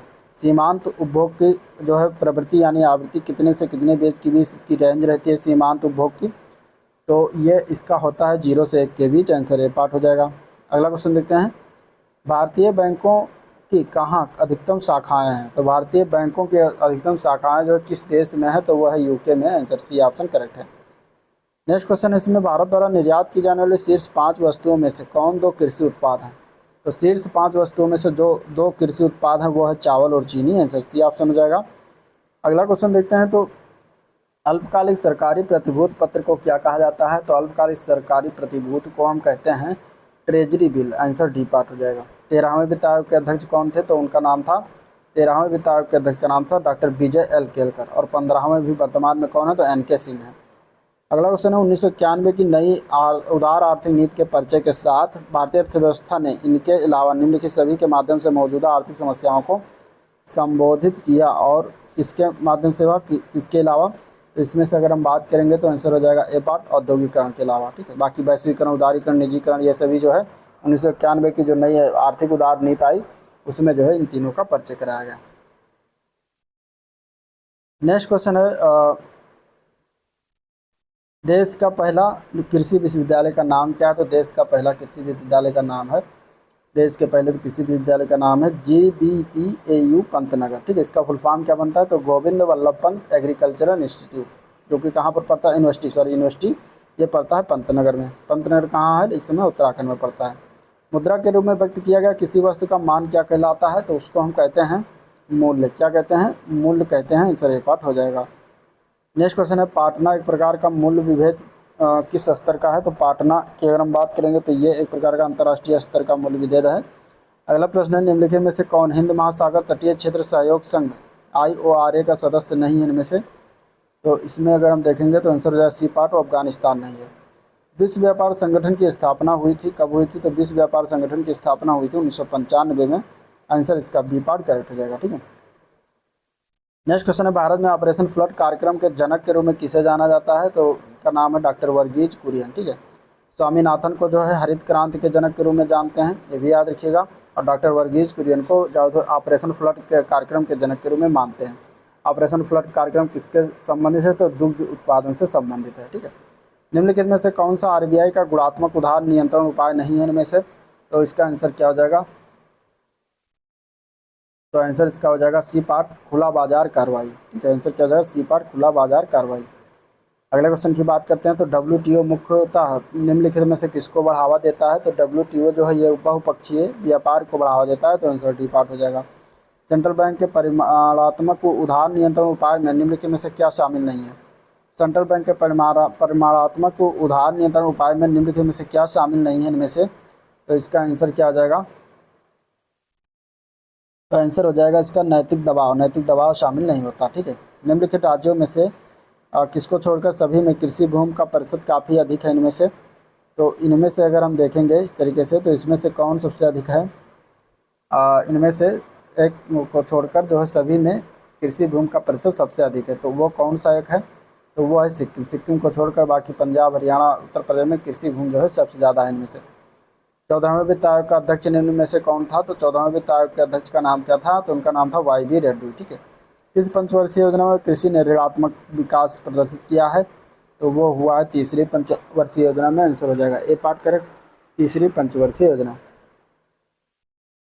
अगला क्वेश्चन है अंतर्राष्ट्रीय व्यापार का मुख्य प्रहरी कौन है? तो वह होता है विश्व व्यापार संगठन, जिसको हम कहते हैं WTO। ठीक है, भारत में पहली आर्थिक जनगणना किस वर्ष शुरुआत किया गया था?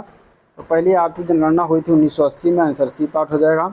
ब्याज दर निर्धारित किया जाता है किसके द्वारा? तो ब्याज दर जो निर्धारित होता है ये तरलता अधिमान के द्वारा निर्धारित होता है, तो आंसर सी ऑप्शन करेक्ट हो जाएगा।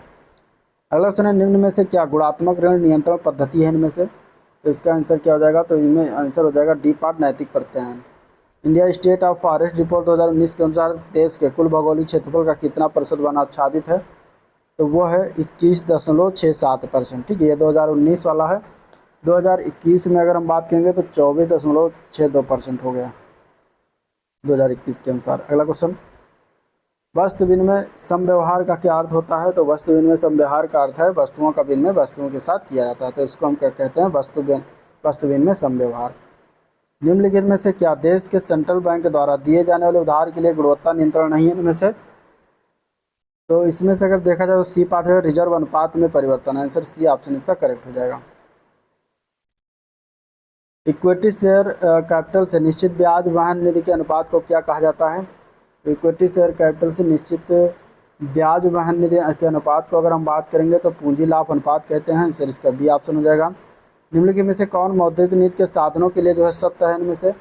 तो आंसर हो जाएगा इसमें से मुक्त बाजार संचालन, बैंक नीति, बैंक दर नीति, चाइनीज साख नियंत्रण, तो इसमें से सभी आते हैं मौद्रिक नीति के साधनों के लिए, तो आंसर इसका डी ऑप्शन करेक्ट हो जाएगा। भारतीय कृषि का इतिहास जो है किसने लिखा है? अगला क्वेश्चन है, तो भारतीय कृषि का इतिहास जो लिखा गया है वो उनका नाम है MS Randhawa, answer D option correct है। अगला क्वेश्चन है अंतिम उपाय का ऋणदाता कौन होता है? तो अंतिम उपाय का ऋणदाता की अगर हम बात करेंगे तो आंसर हो जाएगा डी ऑप्शन, भारतीय रिजर्व बैंक होता है। 2017-18 के दौरान भारत में तीसरा सबसे बड़ा प्रत्यक्ष विदेशी निवेशक देश निम्नलिखित में से कौन सा है? तो उस देश का नाम है नीदरलैंड। ठीक है, आंसर ए पार्ट हो जाएगा। अगला क्वेश्चन है किसी वस्तु की पूर्ति प्रत्यक्ष रूप से निर्भर नहीं करती, किस पर निर्भर नहीं करती? तो उत्पादन लागत पर निर्भर नहीं करती, सॉरी इसका आंसर जो होगा वो जो है सी पार्ट हो जाएगा, उत्पादन प्रौद्योगिकी पर निर्भर नहीं करती। ठीक है, उत्पादन की प्रौद्योगिकी पर निर्भर नहीं करती। नगद आरक्षण अनुपात तथा खुले बाजार की संक्रियाओं के विचरण किसके साधन है? तो इसके आंसर की बात करेंगे तो ये पार्ट है मौद्रिक नीति। ठीक है, कलकत्ता में भारतीय सांख्यिकी संस्थान की स्थापना किसने किया था? तो उनका नाम था PC महालनोबिस, इन्होंने जो है कि भारतीय सांख्यिकी संस्थान की स्थापना किया था। नेक्स्ट क्वेश्चन है निम्नलिखित में से कौन सी मात्रात्मक उधार नियंत्रण तकनीक नहीं है? तो मात्रात्मक उधार नियंत्रण तकनीक की अगर हम बात करेंगे तो वह बचत जमा खाते पर ब्याज दर में वृद्धि जो होती है ये तकनीक नहीं होती, तो आंसर डी ऑप्शन करेक्ट हो जाएगा। इनमें से कौन सा महात्मा गांधी का आर्थिक विचार नहीं है? इनमें से कौन सा महात्मा गांधी का आर्थिक विचार नहीं होता? गैर हिंसक अर्थव्यवस्था, ठीक है, विकेंद्रीकरण, कुटीर उद्योग, मशीनरी और नवीनतम तकनीक का अधिकतम उपयोग, तो इस गांधी जी इसके खिलाफ थे। ठीक है, मशीनरी और नवीनतम तकनीक का अधिकतम उपयोग के खिलाफ थे, तो ये विचार नहीं था, बाकी और सभी जो है गांधी जी के विचार थे, तो आंसर सी ऑप्शन हो जाएगा। अगला क्वेश्चन, भारतीय अर्थव्यवस्था में शिथिल काल है, शिथिल काल कब आता है भारतीय अर्थव्यवस्था में? तो वो पड़ता है जनवरी से जून के मध्य। ठीक है, आंसर क्या हो जाएगा? सी ऑप्शन हो जाएगा। संसार में सर्वाधिक दुग्ध उत्पादक गोश्त नस्ल के रूप में कौन सी नस्ल जो है सुप्रसिद्ध है इनमें से? तो इनमें से कौन सा हो जाएगा? तो वो हो जाएगा Holstein Friesian, answer C option correct. किसानों को लाभ पहुंचाने हेतु कृषि उपज के सहकारी विपणन को बढ़ावा देने के उद्देश्य से निम्न में से किसको स्थापित किया गया था? तो इनमें से स्थापना किया गया था नेफेड का, आंसर इसका ये पार्ट जाएगा। ठीक है, NAFED means national agricultural cooperative marketing federation of India, इसका फुल फॉर्म बनता है। 2 अक्टूबर 1958 को इसकी स्थापना किया गया था, ये भी याद रखिएगा। साथ ही साथ इसका हेडक्वार्टर याद रखिएगा न्यू दिल्ली। ठीक है, न्यू दिल्ली में इसका हेडक्वार्टर है। अगले क्वेश्चन की बात करते हैं, तो मुक्त बाजार अर्थव्यवस्था की एक विशेषता क्या है? तो मुक्त बाजार अर्थव्यवस्था की विशेषता की बात करें तो उपभोक्ता संप्रभुता होता है, आंसर सी पार्ट हो जाएगा। वाणिज्यिक बैंकों द्वारा भारतीय रिजर्व बैंक के पास रखे गए सांविधिक न्यूनतम से अधिक रिजर्व क्या कहलाते हैं? तो उनको कहा जाता है बेशी reserve, answer C option correct है। ठीक है, अगला क्वेश्चन है, केंद्रीय कृषि मंत्रालय ने 15 जुलाई 2015 को कृषि आधारित 3 वेब पोर्टल आरंभ किया। निम्नलिखित में से कौन सा वेब पोर्टल उन तीनों में शामिल नहीं था?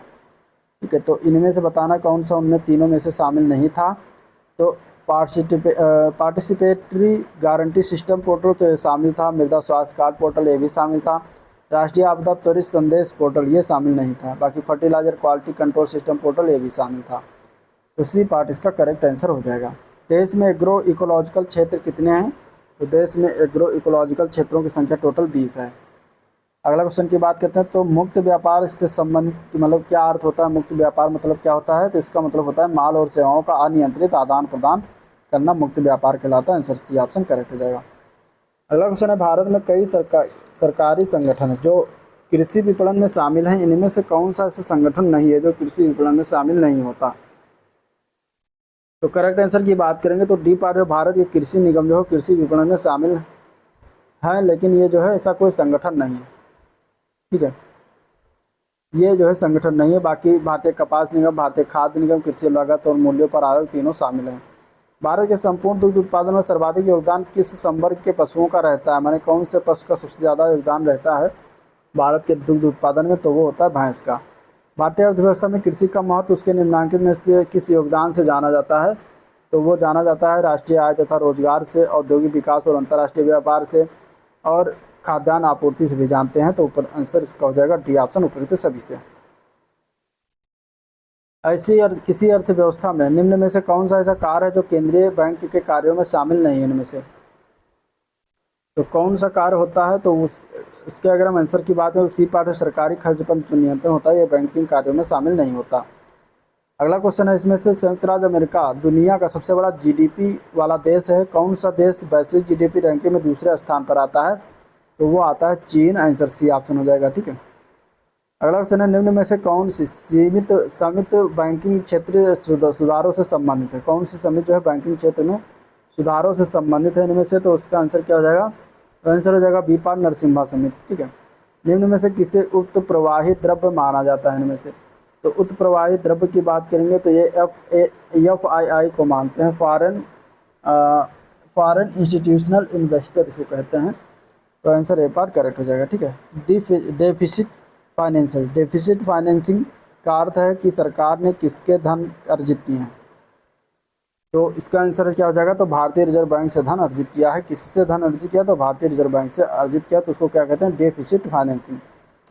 अगला क्वेश्चन की बात करते हैं, तो अंतर्राष्ट्रीय व्यापार में गृह उद्योगों की संरक्षण पद्धतियों में निम्नलिखित में से किसे छोड़कर सभी शामिल हैं? तो इनमें से आयात कर शामिल है, टैरिफ शामिल है, कोटा शामिल है कि लाइसेंस हटाना ये शामिल नहीं होता।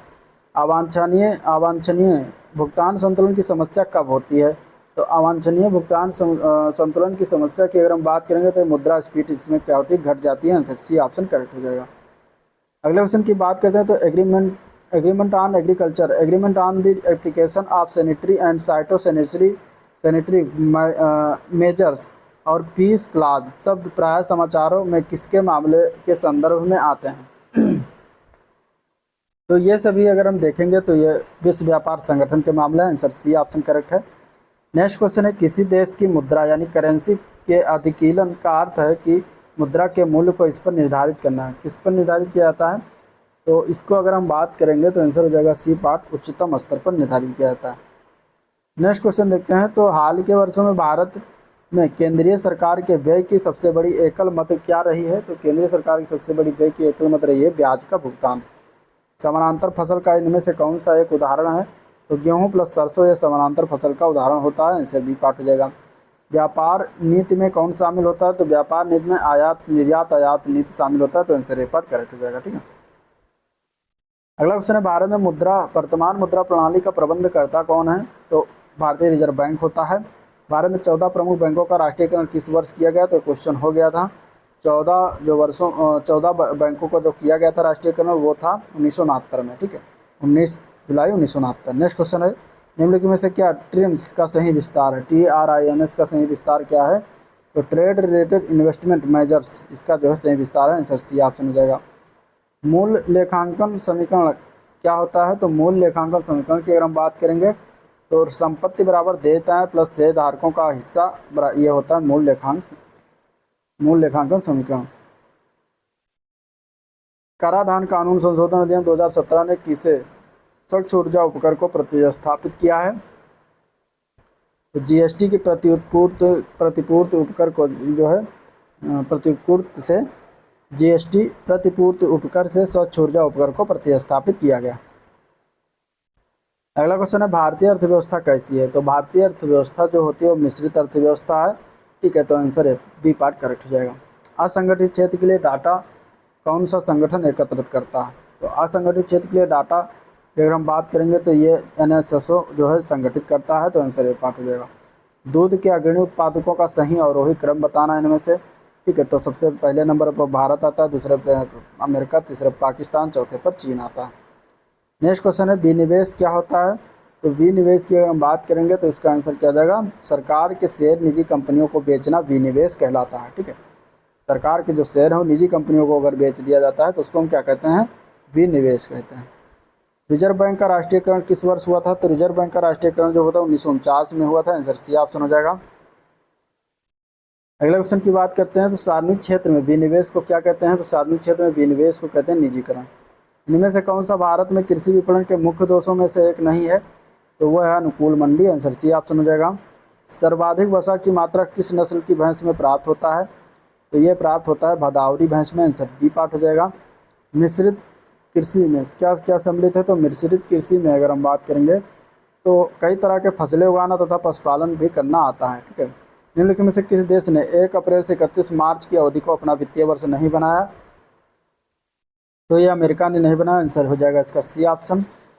अगला क्वेश्चन है एसडीआर का फुल फॉर्म क्या होता है? ठीक है, तो एसडीआर का फुल फॉर्म होता है स्पेशल ड्राइंग राइट्स। आंसर क्या हो जाएगा? बी पार्ट करेक्ट हो जाएगा।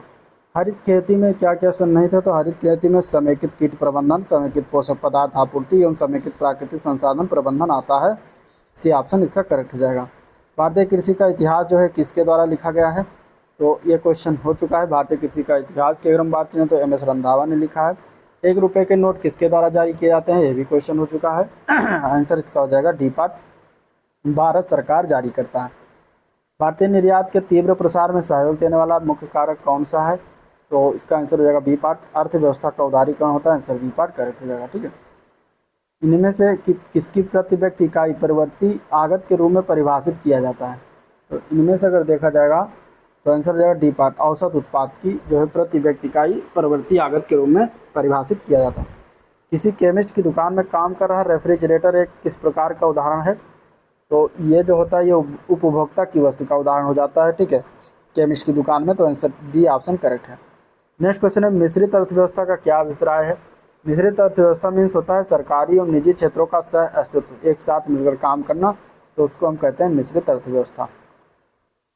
अगला प्रश्न है सामानों के वर्गीकरण के लिए प्रयोग में होने वाली सामंजस्य वस्तु विवरण और कोडिंग प्रणाली निम्नलिखित में से किसके लाभकारी होगी, किसके लिए लाभकारी होगा?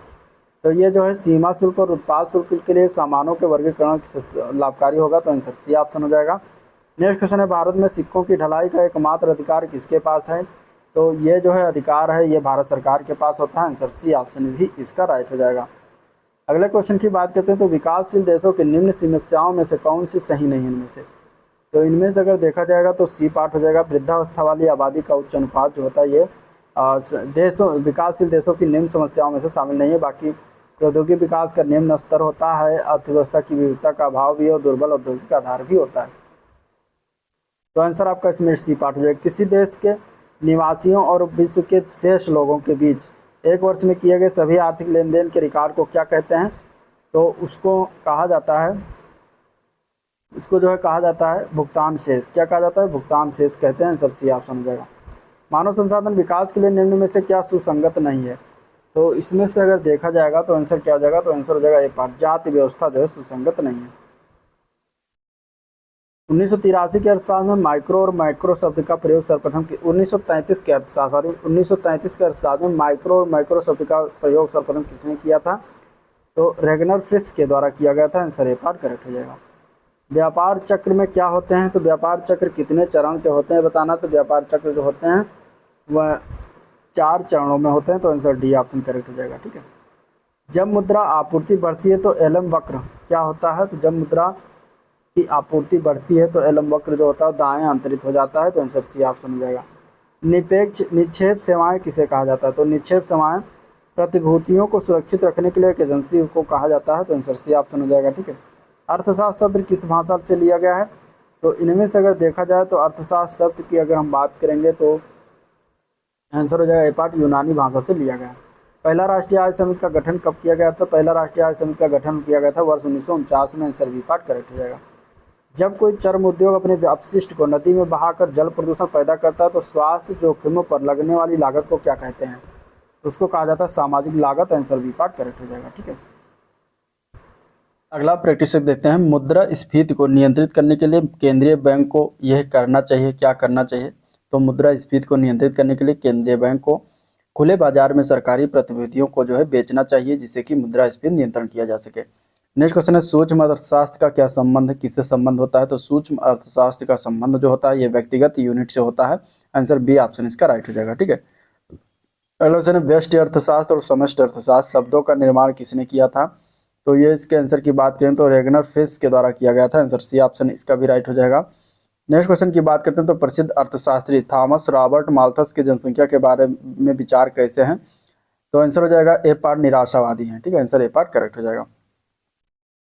अगले क्वेश्चन की बात करते हैं तो विदेश में वस्तुएं घरेलू क्रय विक्रय के दाम से कम दाम पर बेचने को क्या कहा जाता है? तो विदेश में वस्तुएं घरेलू विक्रय दाम से कम दाम पर बेचने को हम कहते हैं पाटना, डंपिंग करना, आंसर सी ऑप्शन इसका भी राइट हो जाएगा। ठीक है। नेक्स्ट क्वेश्चन की बात करते हैं तो पूर्ति अपनी मांग स्वयं बना लेती है, ये जो है किसका नियम है?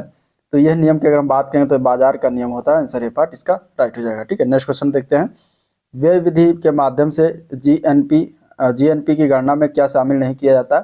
तो व्यय विधि के माध्यम से मूल्य ह्रास व्यय जो होता है इसको शामिल नहीं करते, तो आंसर सी ऑप्शन इसका करेक्ट है। अगला क्वेश्चन देखते हैं निम्नलिखित में से कौन सी मिश्रित खेती की प्रमुख विशेषता है इनमें से? तो आंसर क्या आ जाएगा? तो पशुपालन और शस्य उत्पादन को एक साथ जब किया जाता है तब उसको हम मिश्रित खेती का नाम देते हैं, तो आंसर सी ऑप्शन इसका राइट है। नेक्स्ट क्वेश्चन है निम्नलिखित में से कौन सा राष्ट्रीय आय के मापन की विधि नहीं है इनमें से? तो आंसर इसके की बात करेंगे तो क्या हो जाएगा? तो इसके आंसर की बात करेंगे तो राइट आंसर इसका जो है डी पार्ट हो जाएगा, व्यय विधि होता है। व्यय विधि जो होता है वो सॉरी इसमें अगर हम आंसर की बात हो सी पार्ट हो जाएगा, निवेश विधि। ठीक है, निवेश विधि इसका करेक्ट आंसर हो जाएगा। ठीक है, राष्ट्रीय आय के मापन की विधि क्या नहीं है? तो निवेश विधि नहीं होती। निम्नलिखित में से कौन भारत में एक लघु उद्योग नहीं है इनमें से? तो लघु उद्योग की बात करें तो पेट्रोलियम उद्योग मंत्रालय जो होता है ये लघु उद्योग के अंतर्गत नहीं आता, पेट्रोलियम उद्योग। बाकी चीनी उद्योग, कपड़ा उद्योग, हथकरघा उद्योग सभी लघु उद्योग के प्रकार है। नेक्स्ट क्वेश्चन देखते हैं 2014-15 की तुलना में भारत की प्रति व्यक्ति आय अब वर्ष 2015-16 में कितने प्रतिशत की वृद्धि हुई है? 2015-16 में वृद्धि हुई है 7.4% की, आंसर बी पार्ट राइट है। निम्नलिखित में से चिर प्रतिष्ठित अर्थशास्त्री ने आर्थिक विकास का व्यवस्थित सिद्धांत दिया था और उनका नाम क्या था? तो उनका नाम था टी.आर. माल्थस। ठीक है, आंसर जो होगा ए पार्ट करेक्ट है। अगला क्वेश्चन है भारत की राष्ट्रीय आय में सर्वाधिक योगदान निम्नलिखित में से कौन से क्षेत्र करता है? तो राष्ट्रीय आय में योगदान सर्वाधिक जो करता है वो होता है विनिर्माण क्षेत्र का, तो आंसर सी ऑप्शन इसका राइट है। नेक्स्ट क्वेश्चन है किसी वस्तु के संतुलन मूल्य में निश्चित रूप से वृद्धि कब होती है? तो ये वृद्धि होता है आपूर्ति में कमी के साथ साथ मांग में भी वृद्धि होती है, आंसर डी ऑप्शन इसका राइट है। जीईएफ जो होता है एक अंतर्राष्ट्रीय अनुदान प्रदान करने वाली एजेंसी है और इसका विस्तृत रूप क्या है? तो इसका विस्तृत रूप होता है ग्लोबल एनवायरनमेंट फंड। ठीक है, ग्लोबल एनवायरनमेंट फंड होता है, आंसर इसका ए ऑप्शन करेक्ट है। अगले क्वेश्चन की बात करते हैं तो खाद्य सुरक्षा से क्या अभिप्राय है? खाद्य सुरक्षा की अगर हम बात करेंगे तो ये खर्च बर्दाश्त किए जा सकने वाली कीमतों पर भोजन की पर्याप्त जो आपूर्ति होती है उसको हम कहते हैं खाद्य सुरक्षा।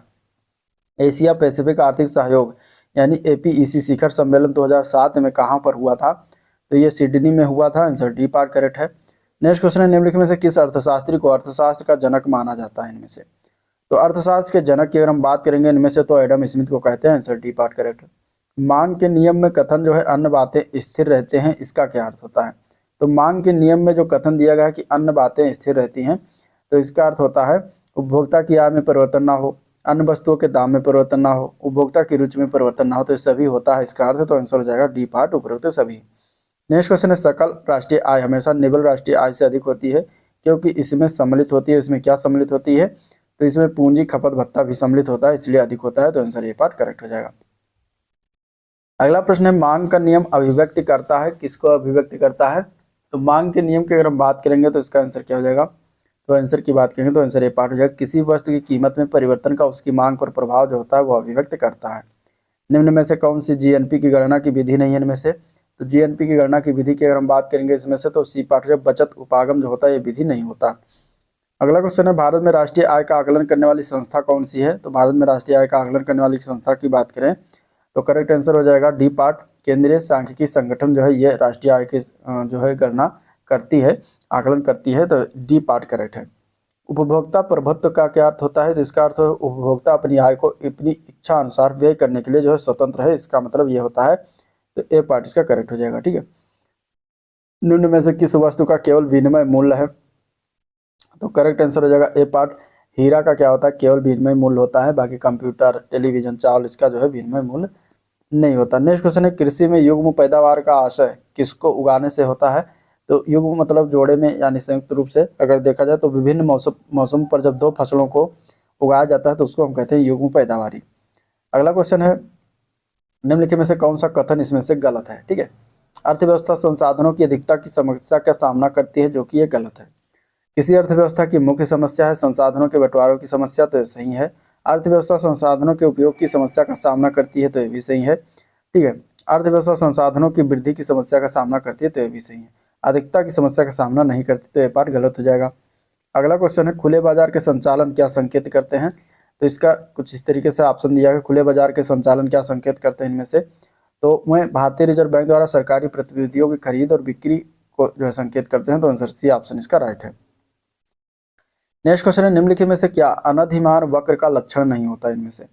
तो आंसर क्या हो जाएगा? तो आंसर हो जाएगा बी पार्ट, वह एक दूसरे के अवतल होते हैं जो कि इसका लक्षण नहीं होता, बाकी उनका एक दूसरे के साथ अंतर संबंध नहीं होता, सही है। वह एक दूसरे के समानांतर होते हैं, भी सही है। ठीक है, और वह दाईं ओर झुके होते हैं, तो ये भी सही है। तो इसमें से जो ऑप्शन होगा वो बी पार्ट हो जाएगा। नेक्स्ट क्वेश्चन है राष्ट्रीय आय क्या होती है? तो राष्ट्रीय आय में अगर हम देखेंगे तो उसमें निवल राष्ट्रीय उत्पाद माइनस अप्रत्यक्ष प्लस इमदाद जब जोड़ कर निकल के आता है तो उसको राष्ट्रीय आय की संज्ञा दी जाती है, तो ए पार्ट करेक्ट हो जाएगा।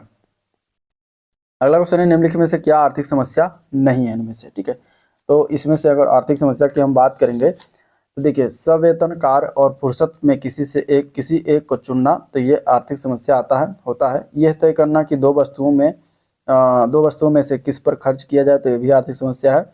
व्यक्तिगत बचत के वैकल्पिक तरीकों में से किसी एक तरीके को चुनना, तो ये भी जो है आर्थिक समस्या है।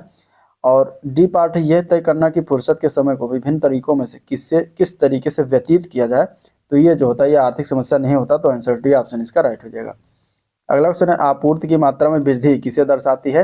तो आपूर्ति की मात्रा में वृद्धि की अगर हम बात करेंगे तो इसका आंसर क्या हो जाएगा?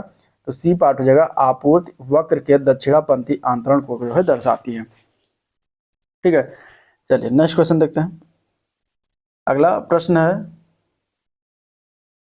ये अगला प्रश्न है धन अथवा पूंजी किसका उदाहरण है, ये बताना है। ऑप्शन इस तरीके से दिया गया है। धन जो होता है ये किसका उदाहरण है? तो धन की अगर हम बात करेंगे तो ये जो होता है उदाहरण ये चलायमान पूंजी होती है, तो आंसर क्या हो जाएगा इसका? बी पार्ट करेक्ट हो जाएगा। ठीक, चलायमान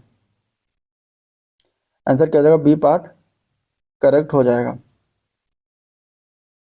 नेक्स्ट क्वेश्चन है जब घरेलू मुद्रा की विनिमय दर में कोई आधिकारिक परिवर्तन हो तो उसे क्या कहा जाता है?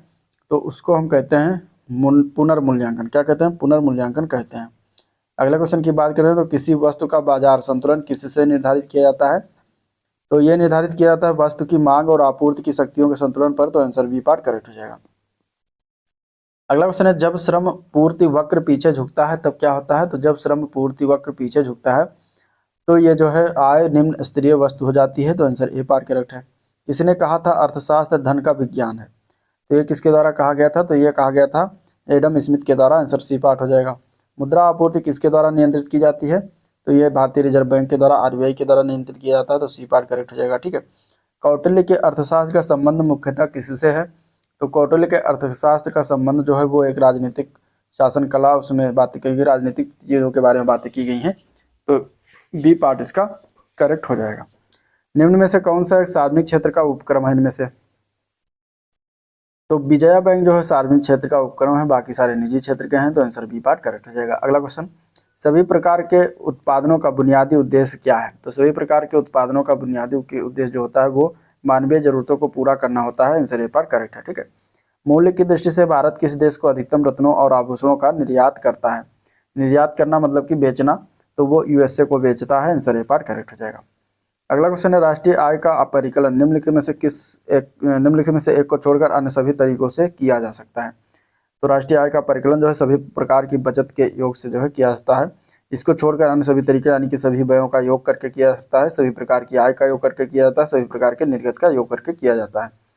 अगला प्रश्न है, आर्थिक विकास का सर्वोत्तम सूचकांक उपलब्ध कराया जाता है कब, किसके द्वारा कराया जाता है? तो ये वर्ष प्रतिवर्ष प्रति व्यक्ति वास्तविक आय में वृद्धि के द्वारा इसको कराते हैं। तो इसका ए पार्ट ऑप्शन करेक्ट हो जाएगा। ठीक है। अगला क्वेश्चन है, प्रतिस्पर्धी माल के आयात पर प्रतिबंध लगाते हुए घरेलू उद्योगों को प्रोत्साहित करने की नीति को क्या कहा जाता है? तो इसको हम कहते हैं डी पार्ट संरक्षण नीति कहते हैं। आंसर डी पार्ट करेक्ट हो जाएगा। ठीक है। कर उतने ही निश्चित हैं जितनी मृत्यु, क्योंकि क्या है? तो कर उतने ही, अगर हम बात करें तो क्योंकि वह सरकारी राजस्व के प्रमुख स्रोत का गठन करते हैं, तो कर इसीलिए उतने ही निश्चित होते हैं। तो आंसर इसका क्या हो जाएगा? ए पार्ट हो जाएगा, यानी कि कंपलसरी है कर देना। अगला क्वेश्चन है, सार्वजनिक क्षेत्र का निम्नलिखित में से कौन सा उद्यम नवरत्न है इनमें से? तो इनमें से नवरत्न कंपनी कौन सी है? तो वह है भारत हैवी इलेक्ट्रिक लिमिटेड। ठीक है। किसी राष्ट्र की राष्ट्रीय आय क्या होती है? तो किसी राष्ट्र की राष्ट्रीय आय जो होती है उसको उत्पादन आयों का योगफल होता है। तो बी पार्ट करेक्ट हो जाएगा। ई बैंकिंग में ई अक्षर क्या द्योतित करता है? क्या मतलब है ई का? तो ई का मतलब होता है ई बैंकिंग में ई का मतलब होता है इलेक्ट्रॉनिक। ठीक है। ई का मतलब क्या होता है? Electronic banking. तो ई बैंकिंग में ई का मतलब इलेक्ट्रॉनिक होता है। ई बैंकिंग मीन्स इलेक्ट्रॉनिक बैंकिंग। वो पदार्थ कौन सा है जिसके लिए भारत आयात पर सर्वाधिक खर्च करता है? तो वो पदार्थ है कच्चा पेट्रोलियम। बी पार्ट इसका राइट है। अगला क्वेश्चन है, खाद्य बाजार की पारदर्शिता बढ़ाने के लिए G20 राष्ट्रों द्वारा अंतर एजेंसी व्यवस्था को क्या कहते हैं? तो ये हम उसको कहते हैं कृषि बाजार सूचना प्रणाली। आंसर ए पार्ट हो जाएगा। आभासी लगान किसकी परिघटना है? तो आभासी लगान जो होती है ये अल्पावधिक परिघटना होती है। आंसर सी पार्ट हो जाएगा। भारतीय रिजर्व बैंक का मुख्यालय कहाँ पर स्थित है? तो भारतीय रिजर्व बैंक के मुख्यालय की अगर हम बात करेंगे तो आंसर इसका क्या आ जाएगा? बी पार्ट करेक्ट हो जाएगा। ठीक है। मुंबई में। गरीबी को मापने के लिए उपयोग की जाने वाली सामान्य विधि जो आय एवं उपयोग के स्तर पर जो है आधारित होती है उसको क्या कहलाती है? तो उसको हम कहते हैं गरीबी रेखा। मूल्य वर्धित कर पहले कहाँ पर लागू हुआ था, किस देश में? तो सर्वप्रथम ये फ्रांस में लागू हुआ था। सी पार्ट इसका करेक्ट हो जाएगा। नेक्स्ट क्वेश्चन है, निम्नलिखित में से कौन सी समिति गरीबी रेखा को पुनर्भाषित करने एवं इसे प्राप्त करने के सूत्र की देखरेख कर रही है? तो कौन सी समिति है? उस समिति का नाम क्या है? तो उस समिति का नाम है एस तेंदुलकर समिति। बी पार्ट करेक्ट है। ठीक है। अगला क्वेश्चन है, अल्पावधि में भूमि से भिन्न किसी अन्य उपादान द्वारा अर्जित अधिशेष को क्या कहते हैं? तो उसको कहते हैं आभासी लगान अधिशेष। आंसर सी पार्ट हो जाएगा। निम्नलिखित में से कौन सा संगठन सबसे पुराना है इनमें से? तो इनमें से सबसे पुराना संगठन जो है वो उसका नाम क्या है? तो उसका नाम है ILO। आंसर सी पार्ट हो जाएगा। बैंक के किसी ग्राहक को अपने चालू खाते में जमा राशि से अधिक के चेक काटने के लिए दी गई अनुमति को क्या कहा जाता है? तो उसको हम कहते हैं ओवरड्राफ्ट। आंसर डी पार्ट इसका राइट हो जाएगा। ठीक है। निम्नलिखित उपायों में से जो भारत के भुगतान की स्थिति के संतुलन को सुधारने में मदद नहीं कर सकता है वो कौन सा है? तो वो होता है जो है निर्यात पर उच्च शुल्क लगाना। ठीक है। इस पर जो है इसको सुधारने में मदद नहीं कर सकता। तो आंसर क्या हो जाएगा? इसका बी पार्ट करेक्ट हो जाएगा। अगला क्वेश्चन देखते हैं, भारत एक कल्याणकारी राज्य है, ये क्यों राज्य है कल्याणकारी राज्य है? तो क्योंकि सार्वजनिक उपक्रम निजीकरण के साथ मिला जुला है, इसलिए जो है कल्याणकारी राज्य की संज्ञा दी जाती है। निर्धनता की दुष्चक्र की अवधारणा किससे संबंधित है? तो निर्धनता की दुष्चक्र की अवधारणा जो है नरकसे से संबंधित है। आंसर बी पार्ट हो जाएगा। ठीक है। उत्पादन गुणांक न्यूनतम भुगतान को क्या कहते हैं? तो उत्पादन गुणांक न्यूनतम भुगतान को कहा जाता है मजदूरी। ठीक है। क्या कहा जाता है? मजदूरी। सी पार्ट करेक्ट हो जाएगा। अंतर्राष्ट्रीय व्यापार के संबंध में डंपिंग का अर्थ क्या होता है? तो अंतर्राष्ट्रीय व्यापार के संबंध में इसमें से अगर डंपिंग की अगर हम बात करेंगे तो आंसर हो जाएगा सी पार्ट। उत्पादन की वास्तविक लागत से कम या उसके घरेलू बाजार में मूल्य के नीचे कीमतों पर माल निर्यात करना होता है। सी पार्ट इसका करेक्ट हो जाएगा। ठीक है। 11 यूरोपीय राष्ट्रों में शुरू की गई साझी मुद्रा को क्या कहते हैं? तो उसको कहते हैं यूरो। आंसर बी पार्ट हो जाएगा। नेक्स्ट क्वेश्चन है, भारत सरकार का लक्ष्य 2018-19 में प्रधानमंत्री फसल बीमा योजना के तहत सकल फसल क्षेत्र का कितना % संरक्षित करना है? तो इसमें अगर हम बात करेंगे तो ये है 50%। ठीक है। आंसर ए पार्ट हो जाएगा। ये प्रधानमंत्री फसल बीमा योजना की शुरुआत कब किया गया था? तो 18 फरवरी 2016 को 18 फरवरी 2016 को प्रधानमंत्री फसल बीमा योजना की शुरुआत किया गया था। ठीक है। जब किसी वस्तु की मांग वक्र एक्स अक्ष के समानांतर हो तब वस्तु की मांग लोच होती है और किस प्रकार की लोच होती है, तो ये अगर हम बात करेंगे तो पूर्ण लोच होती है। ठीक है, अगला क्वेश्चन है कृषि क्षेत्र आर्थिक गतिविधि के क्षेत्र के अंतर्गत आती है और कौन से आर्थिक गतिविधि के क्षेत्र के अंतर्गत आती है, तो कृषि क्षेत्र जो होता है वो प्राथमिक क्षेत्र के अंतर्गत आती है, तो बी पार्ट करेक्ट हो जाएगा। नेक्स्ट क्वेश्चन है लगान किसके लिए किया गया कारक भुगतान है या उपादान भुगतान है, तो लगान जो होता है भूमि के लिए किया गया भुगतान होता है, तो आंसर ये पार्ट हो जाएगा। अगला क्वेश्चन है अप्रत्याशित व्यय संसद के पूर्व अनुमोदन के बिना किसी निधि से लागू किया जा सकता है, किस निधि से, तो वो होता है भारत की आकस्मिकता निधि से, तो आंसर बी पार्ट हो जाएगा। ठीक है, अगला क्वेश्चन देखते हैं निम्नलिखित में से कौन सा एक साधन केंद्र सरकार के राजस्व का स्रोत नहीं है, तो वो है कृषि आयकर, जो कि केंद्र सरकार के राजस्व स्रोत का आय स्रोत नहीं है, बाकी आयकर, कारपोरेट कर, उत्पाद शुल्क सभी आता है। सैनबैट का संबंध किससे है, तो सैनबैट के संबंध की अगर हम बात करेंगे तो सी पार्ट हो जाएगा, उत्पाद शुल्क से होता है। ठीक है, नेक्स्ट क्वेश्चन है कायाकल्प और शहरी परिवर्तन के लिए अटल मिशन यानी कि अमृत किस मंत्रालय के अधीन होता है, तो अमृत की अगर हम बात करेंगे तो आवास एवं शहरी मामले के मंत्रालय के अधीन होता है, तो आंसर इसका क्या हो जाएगा, ए पार्ट करेक्ट हो जाएगा। ठीक है, अमृत कब शुरुआत अटल मिशन यानी कि अमृत की शुरुआत कब हुई थी, तो 25 जून 2015 को इसकी शुरुआत किया गया था। कब किया गया था, 25 जून 2015 में इसकी शुरुआत किया गया था। ठीक है, 25 जून गर्मी का महीना था 2015 में, तब अटल मिशन शुरुआत किया गया था। अगला क्वेश्चन है भारत में लघु उद्योग की परिभाषा आधारित है, तो इसका आंसर क्या हो जाएगा, बी पार्ट हो जाएगा, मशीनों और उपस्करों में जो है निवेश पर। ब्याज की दर और उपभोग के बीच के स्तर के बीच संबंध पर सबसे पहले किसने परिकल्पना किया था, तो उनका नाम था Milton Friedman, answer B part हो जाएगा।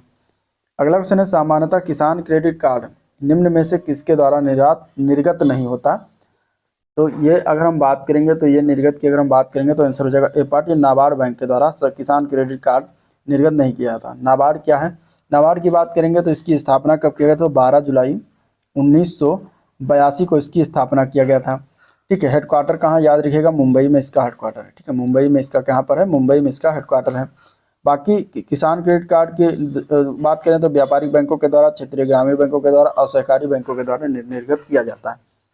अगला क्वेश्चन है निम्नलिखित में से धन आपूर्ति को नियंत्रित करने में कौन सी सहायक नहीं है, तो धन आपूर्ति को नियंत्रित करने में इनमें से अगर देखेंगे तो निर्बाध बाजार नीति जो होता है वो सहायक नहीं होता, बाकी CRR, बैंक रेट और सीमांत आवश्यकता में परिवर्तन जैसे भी जो है सहायक होते हैं। ठीक है, अगला क्वेश्चन है उत्पादक माल को और किस नाम से जानते हैं, तो उत्पादक माल को इनमें से ऑप्शन दिया गया है, इनमें से किस नाम से जानते हैं, तो उत्पादक माल को हम कह सकते हैं पूंजीगत माल। ठीक है, आंसर सी पार्ट हो जाएगा।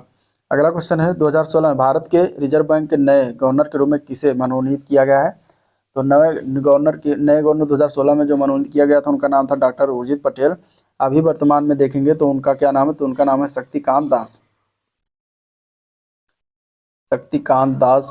इनका नाम है, और ये 2018 से जो है नए गवर्नर बने हैं। ठीक है, अगला क्वेश्चन आर्थिक लाभ तथा सामान्य लाभ इस रूप में लगभग 1 से है, तो अनुकूलतम लाभ में 1 से होते हैं लगभग, आंसर बी पार्ट हो जाएगा। अगला क्वेश्चन है उड़ान योजना के अंतर्गत 5 संचालक 128 मार्गों पर संचालन करेंगे, निम्नलिखित में से कौन सा संचालक उनमें से एक नहीं है, तो एयर डेक्कन आता है, air Deccan, air Odisha, turbo mega भी आता है, लेकिन इंडिगो उनमें से नहीं आता, तो आंसर डी पार्ट हो जाएगा। अगला क्वेश्चन है सार्वजनिक क्षेत्र की 2 इकाइयों के नाम बताएं जिन्हें भारत संघ द्वारा सरकार द्वारा फरवरी 2013 में महारत्न का दर्जा दिया गया था, तो वो थी भेल और गेल, इन्हें 2013 में महारत्न का दर्जा दिया गया था, तो आंसर बी पार्ट करेक्ट हो जाएगा। नेक्स्ट क्वेश्चन है पूंजीवादी के अंतर्गत विकास प्रक्रिया को सर्जक विनाश के रूप में किसने वर्णित किया है, तो ये वर्णन किया गया है सुम्पीटर के द्वारा। ठीक है, सुम्पीटर, आंसर इसका ये पार्ट करेक्ट। तरलता अधिमान क्या होता है, तरलता अधिमान की अगर हम बात करेंगे तो करेक्ट आंसर क्या हो जाएगा, तो करेक्ट आंसर हो जाएगा ए पार्ट, परिसंपत्तियों को नकदी में रखने की इच्छा को तरलता अधिमान कहते हैं। अंबेडकर विशेष रोजगार योजना यानी AVRY इंपॉर्टेंट है, इसके अंतर्गत सामान्य श्रेणी लाभार्थियों के लिए उपलब्ध इकाई लागत प्रतिशतता और अधिकतम आर्थिक सहायता यानी कि सब्सिडी धनराशि क्या होती है, तो वो होता है 25% या फिर 7,500 रुपये जो है सहायता, आर्थिक सहायता और धनराशि प्रदान किया जाता है, तो सी पार्ट इसका करेक्ट हो जाएगा। अगला क्वेश्चन है मौजूदा समय में महिलाओं और बच्चों के कल्याण के लिए लागू किए गए कार्यक्रमों को व्यवस्थित करने हेतु उद्देश्य के लिए जननी सुरक्षा योजना का शुभारंभ जो है किसके जन्मदिवस पर हुआ था, जननी सुरक्षा योजना का शुभारंभ जो किया गया था वो कस्तूरबा गांधी के जन्मदिवस पर किया गया था, तो बी पार्ट इसका राइट हो जाएगा। योजना आयोग के प्रथम अध्यक्ष कौन थे? तो देखिए योजना आयोग के प्रथम अध्यक्ष कौन होते हैं? तो पीएम होते हैं। तो सर्वप्रथम पीएम कौन थे? प्रधानमंत्री। तो वो थे पंडित जवाहरलाल नेहरू। तो वही योजना आयोग के भी प्रथम अध्यक्ष हो जाएंगे। अगला क्वेश्चन है, लाभ का अभिनव सिद्धांत किसने विकसित किया था? तो यह विकसित किया गया था जो है क्लार्क महोदय के द्वारा। तो आंसर बी पार्ट करेक्ट हो जाएगा। अगले क्वेश्चन की बात करते हैं, केंद्र सरकार की कौन सी योजना के अनुसार यदि भारतीय रेल से यात्रा करने वाली व्यक्ति टिकट की बुकिंग करते समय 92 पैसे का अतिरिक्त भुगतान करता है तो यात्रा के दौरान यात्री का 10 लाख का बीमा रक्षा रहेगा? तो वो कौन सी योजना के तहत ये शुरुआत किया गया है? तो इस योजना की अगर हम बात करेंगे तो वो है रेल यात्रा बीमा। आंसर डी पार्ट करेक्ट हो जाएगा। उत्पादन के निमित्त उसके उद्यमी को मिलने वाले पारिश्रमिक को क्या कहते हैं? तो उसको कहा जाता है ए पार्ट शुद्ध लाभ कहा जाता है। आंसर ए पार्ट करेक्ट हो जाएगा। अगला क्वेश्चन है, प्रधानमंत्री उज्ज्वला योजना यानी पीएमयूवाई, ये याद रखिएगा कि इस तरीके से भी पूछा जा सकता है। पीएमयूवाई यानी प्रधानमंत्री उज्ज्वला योजना का प्रधान उद्देश्य क्या है? तो प्रधानमंत्री उज्ज्वला योजना का उद्देश्य क्या है? तो ये बीपीएल परिवारों को एलपीजी कनेक्शन जो है गैस के प्रदान करता है, उससे संबंधित है। तो आंसर बी पार्ट करेक्ट हो जाएगा। नेक्स्ट क्वेश्चन है, मध्याह्न भोजन कार्यक्रम यानी कि मिड डे मील प्रोग्राम के अंतर्गत मिड डे भोजन के पकाने, परोसने और उपभोग करने में स्वच्छता का ध्यान रखने के लिए जांच पड़ताल की कितनी आवृत्ति पर होनी चाहिए या करनी चाहिए? तो ये जो जांच पड़ताल की होती है दैनिक होना चाहिए, पर डे, यानी कि आंसर सी ऑप्शन इसका राइट है। प्रोफेसर मिल्टन फ्रीडमैन किसके लीडर थे? तो प्रोफेसर मिल्टन फ्रीडमैन की अगर हम बात करेंगे तो ये जो थे ये शिकागो स्कूल के लीडर थे। आंसर बी पार्ट है। जीएसटी क्या है? यानी गुड्स एंड सर्विस टैक्स जो है ये किस प्रकार का कर है, किस प्रकार का टैक्स है? तो ये एक अप्रत्यक्ष कर है। 2017 में 1 जुलाई को भारत में लागू किया गया था। ठीक है। कर्मचारी राज्य बीमा अधिनियम 1948 द्वारा प्रदान किए जाने वालों में निम्नलिखित में से कौन सा एक प्रावधान नहीं है इनमें से? तो वो होता है पुनर्वास लाभ। आंसर डी पार्ट राइट है। अगला क्वेश्चन है, निम्न में से किस कार्यक्रम का उद्देश्य ग्रामीण महिलाओं में बचत को बढ़ावा देना है? इनमें से तो इनमें से अगर देखा जाएगा तो आंसर क्या हो जाएगा? ए पार्ट है। महिला समृद्धि योजना को बढ़ावा देना, तो आंसर ए पार्ट इसका राइट है। रिकार्डो के लगान सिद्धांत में किस प्रकार के बाजार की स्थिति की अवधारणा है? तो उस बाजार का नाम क्या है? तो उसका नाम है पूर्णाधिकार। आंसर बी पार्ट करेक्ट है। ठीक है। SGSY का पूरा नाम क्या है? SGSY एक योजना है, इसका पूरा नाम बताना है। तो इसका पूरा नाम होता है स्वर्ण जयंती ग्राम स्वरोजगार योजना, जो कि सी पार्ट में दिया गया है। ठीक है। स्वर्ण जयंती ग्राम स्वरोजगार योजना। रिक्त स्थान की उत्तर पूर्व के लिए दिए गए विकल्पों में से उपयुक्त विकल्प का चयन करना है। मुद्रास्फीति से बाजार की वस्तुएं क्या होती हैं? तो मुद्रास्फीति से बाजार की वस्तुएं जो होती हैं वो महंगी हो जाती हैं। आंसर ए पार्ट करेक्ट है। ठीक है। भारत में फेरा का स्थान किसने अब ले लिया? तो फेरा की जगह पर फेमा आ गया है। ठीक है। तो आंसर इसका ए पार्ट करेक्ट है। ठीक है। नेक्स्ट क्वेश्चन, पूर्वी भारत में हरित क्रांति लाने के एक उप योजना कौन सी है? तो पूर्वी भारत में कौन सी योजना है जो हरित क्रांति लाने के लिए प्रमुख उत्तरदायी है? तो वो है राष्ट्रीय कृषि विकास योजना। ठीक है। राष्ट्रीय कृषि विकास योजना है। निम्नलिखित में से मुद्रास्फीति का मुख्य कारण कौन सा होता है इनमें से? तो पूंजी पूर्ति में वृद्धि करना मुद्रास्फीति का मुख्य कारण बनता है। किसने लगान को जो है भू उपज के उस भाग के रूप में परिभाषित किया था जो मृदा को मूल और अनवसर शक्ति के प्रयोग के लिए जमींदार को जो है अदा किया जाता है? तो ये किसके द्वारा किया गया था? तो ये जो किया गया था रिकार्डो के द्वारा। तो आंसर ए पार्ट करेक्ट है। दृश्य निर्यात और अदृश्य निर्यात, दृश्य निर्यात और दृश्य आयात के बीच के अंतर को क्या कहा जाता है? तो इसके अंतर को कहते हैं व्यापार शेष। आंसर ए पार्ट हो जाएगा। ब्याज से संबंधित समापन अधिमान सिद्धांत का प्रतिपादन किसने किया था?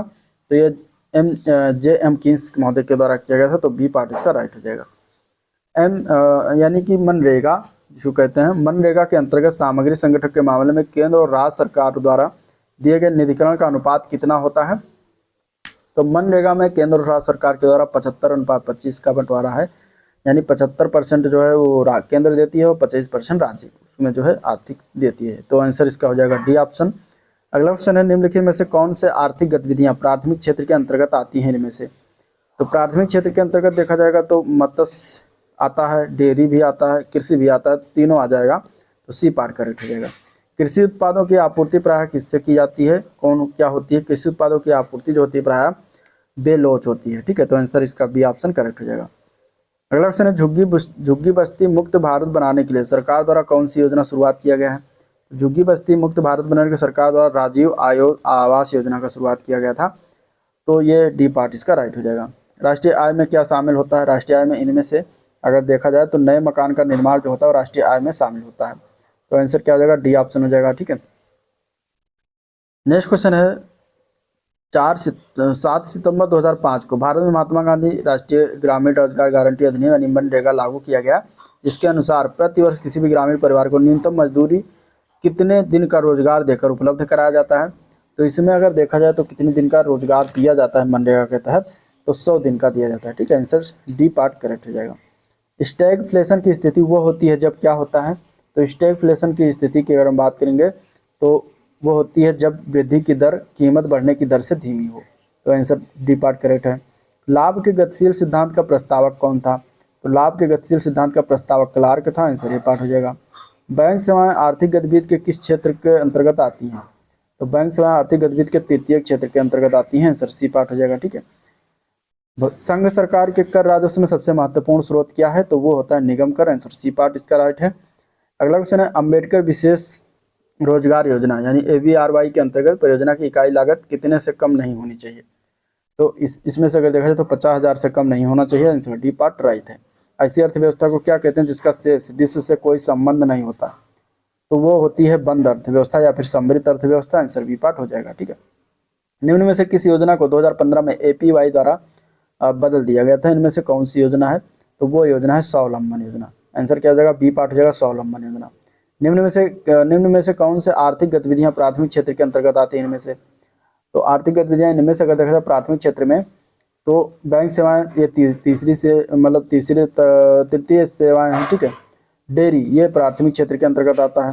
परिवहन ये भी ये दूसरे द्वितीय क्षेत्र है। तो आंसर इसमें क्या हो जाएगा, बी पार्ट हो जाएगा। ठीक है, आंसर क्या हो जाएगा, बी पार्ट हो जाएगा। केवल दो। किस प्रकार के उत्पादों के लिए CSCP न्यूनतम समर्थन कीमत की सिफारिश करता है, तो वो होता है कृषि उत्पाद के लिए। आंसर बी पार्ट करेक्ट है।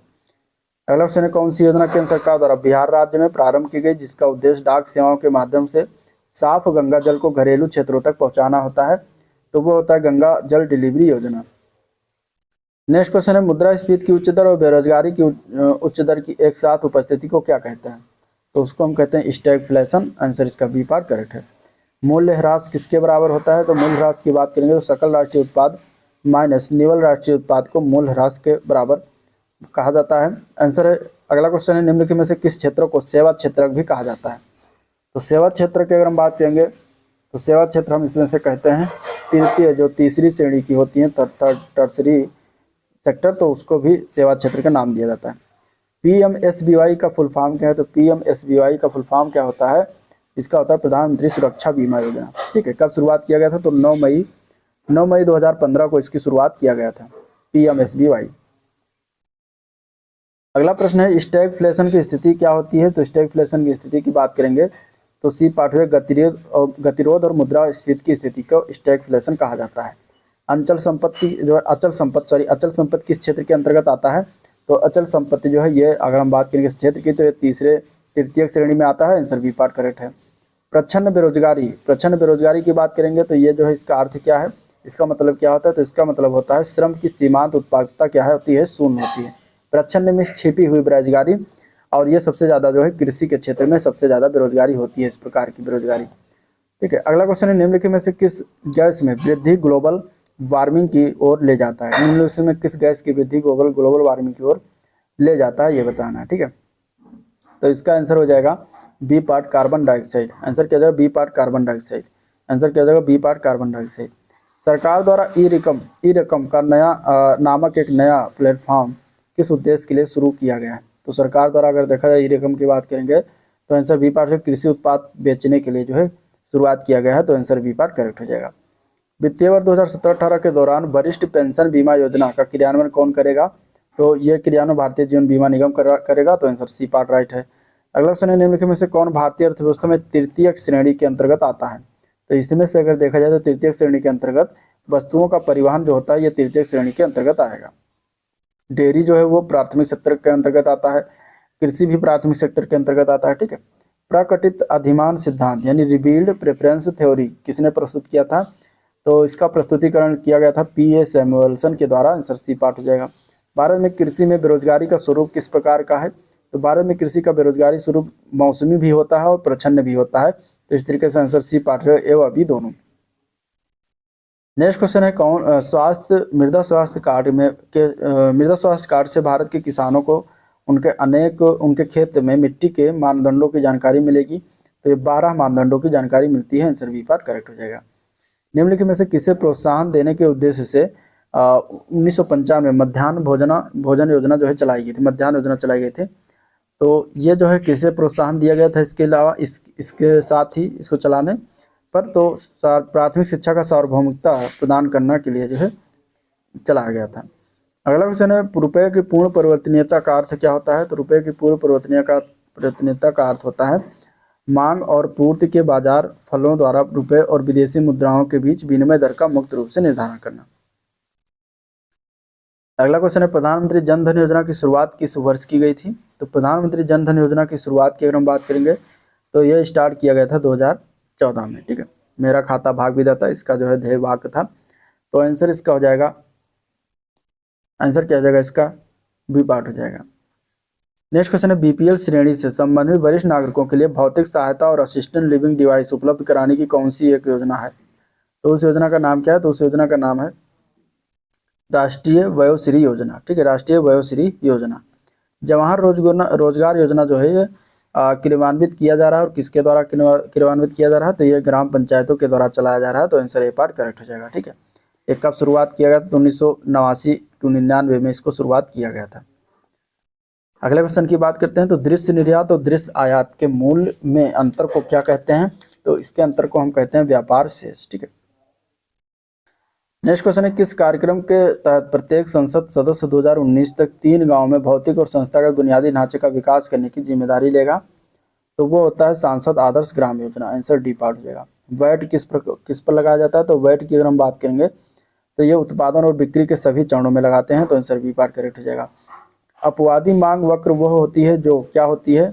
तो अपवादी मांग वक्र उसे कहते हैं जो ऊपर की ओर दाएं जाए। तो आंसर ए पार्ट करेक्ट है। नेक्स्ट क्वेश्चन है भारत में मुद्रा आपूर्ति की स्थिति के संबंध में क्या कहा जा सकता है कि क्या होती है। तो ये जो है जनता के पास मुद्रा बैंकों में जमा से कम है। तो आंसर इसका बी पार्ट करेक्ट हो जाएगा। अगले क्वेश्चन में बताना कि निम्नलिखित में से भारत में बैंकिंग लोकपाल के बारे में कौन सा कथन जो है इसमें से सही है। ठीक है, इनमें से कौन सा कथन बैंकिंग लोकपाल के बारे में सही है ये बताना। तो इनमें से अगर देखा जाए तो banking Lokpal reserve bank of India द्वारा नियुक्त एक वरिष्ठ अधिकारी है जो ग्राहकों की शिकायतों का समाधान करता है, जो कि इसके बारे में सही है। तो ये पार्ट ही इसका राइट हो जाएगा। नेक्स्ट क्वेश्चन देखते हैं। तो केंद्रीय मंत्रिमंडल ने इलेक्ट्रॉनिक विनिर्माण में निवेश को आकर्षित करने के लिए MSIPS में बदलाव की मंजूरी दी है। और MSIPS का असंक्षिप्त रूप क्या होता है। तो MSIPS का फुल फॉर्म पूछा गया है। तो उसका फुल फॉर्म होता है संशोधित विशिष्ट प्रोत्साहन संपुष्टि योजना। आंसर सी ऑप्शन इसका राइट है।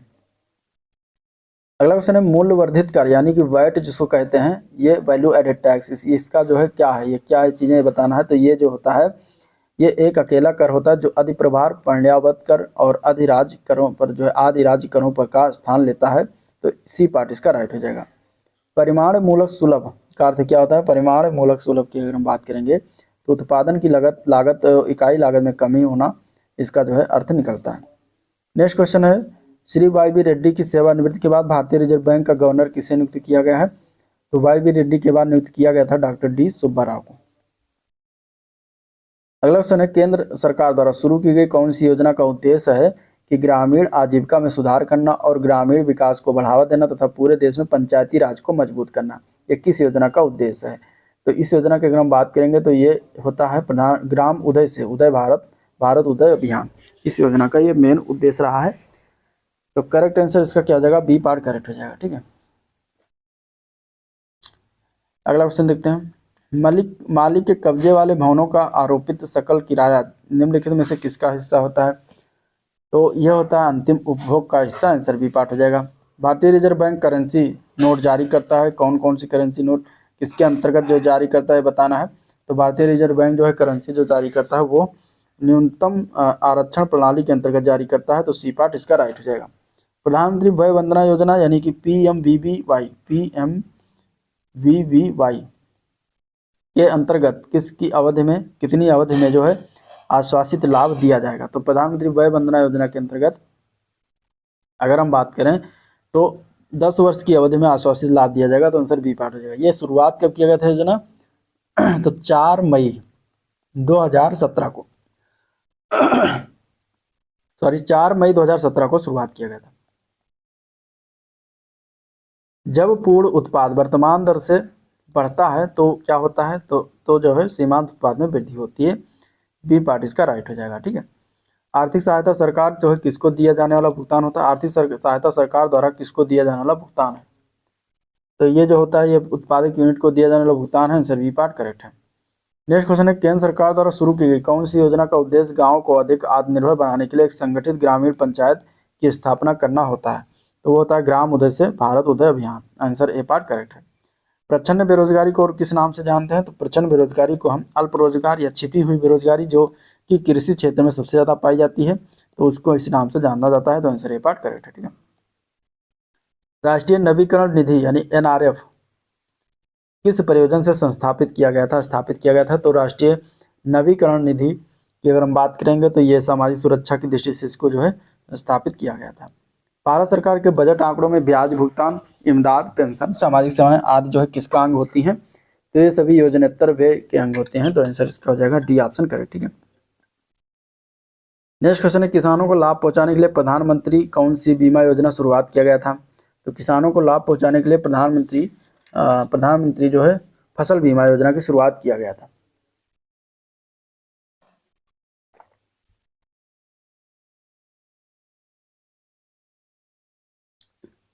अगला क्वेश्चन है, मुक्ति योद्धा छात्रवृत्ति योजना के अंतर्गत भारत के स्वतंत्रता सेनानियों के बच्चों को 35 करोड़ रुपए देगा, और भारत के कौन से स्वतंत्रता सेनानियों, कौन से देश के स्वतंत्रता सेनानियों को देगा।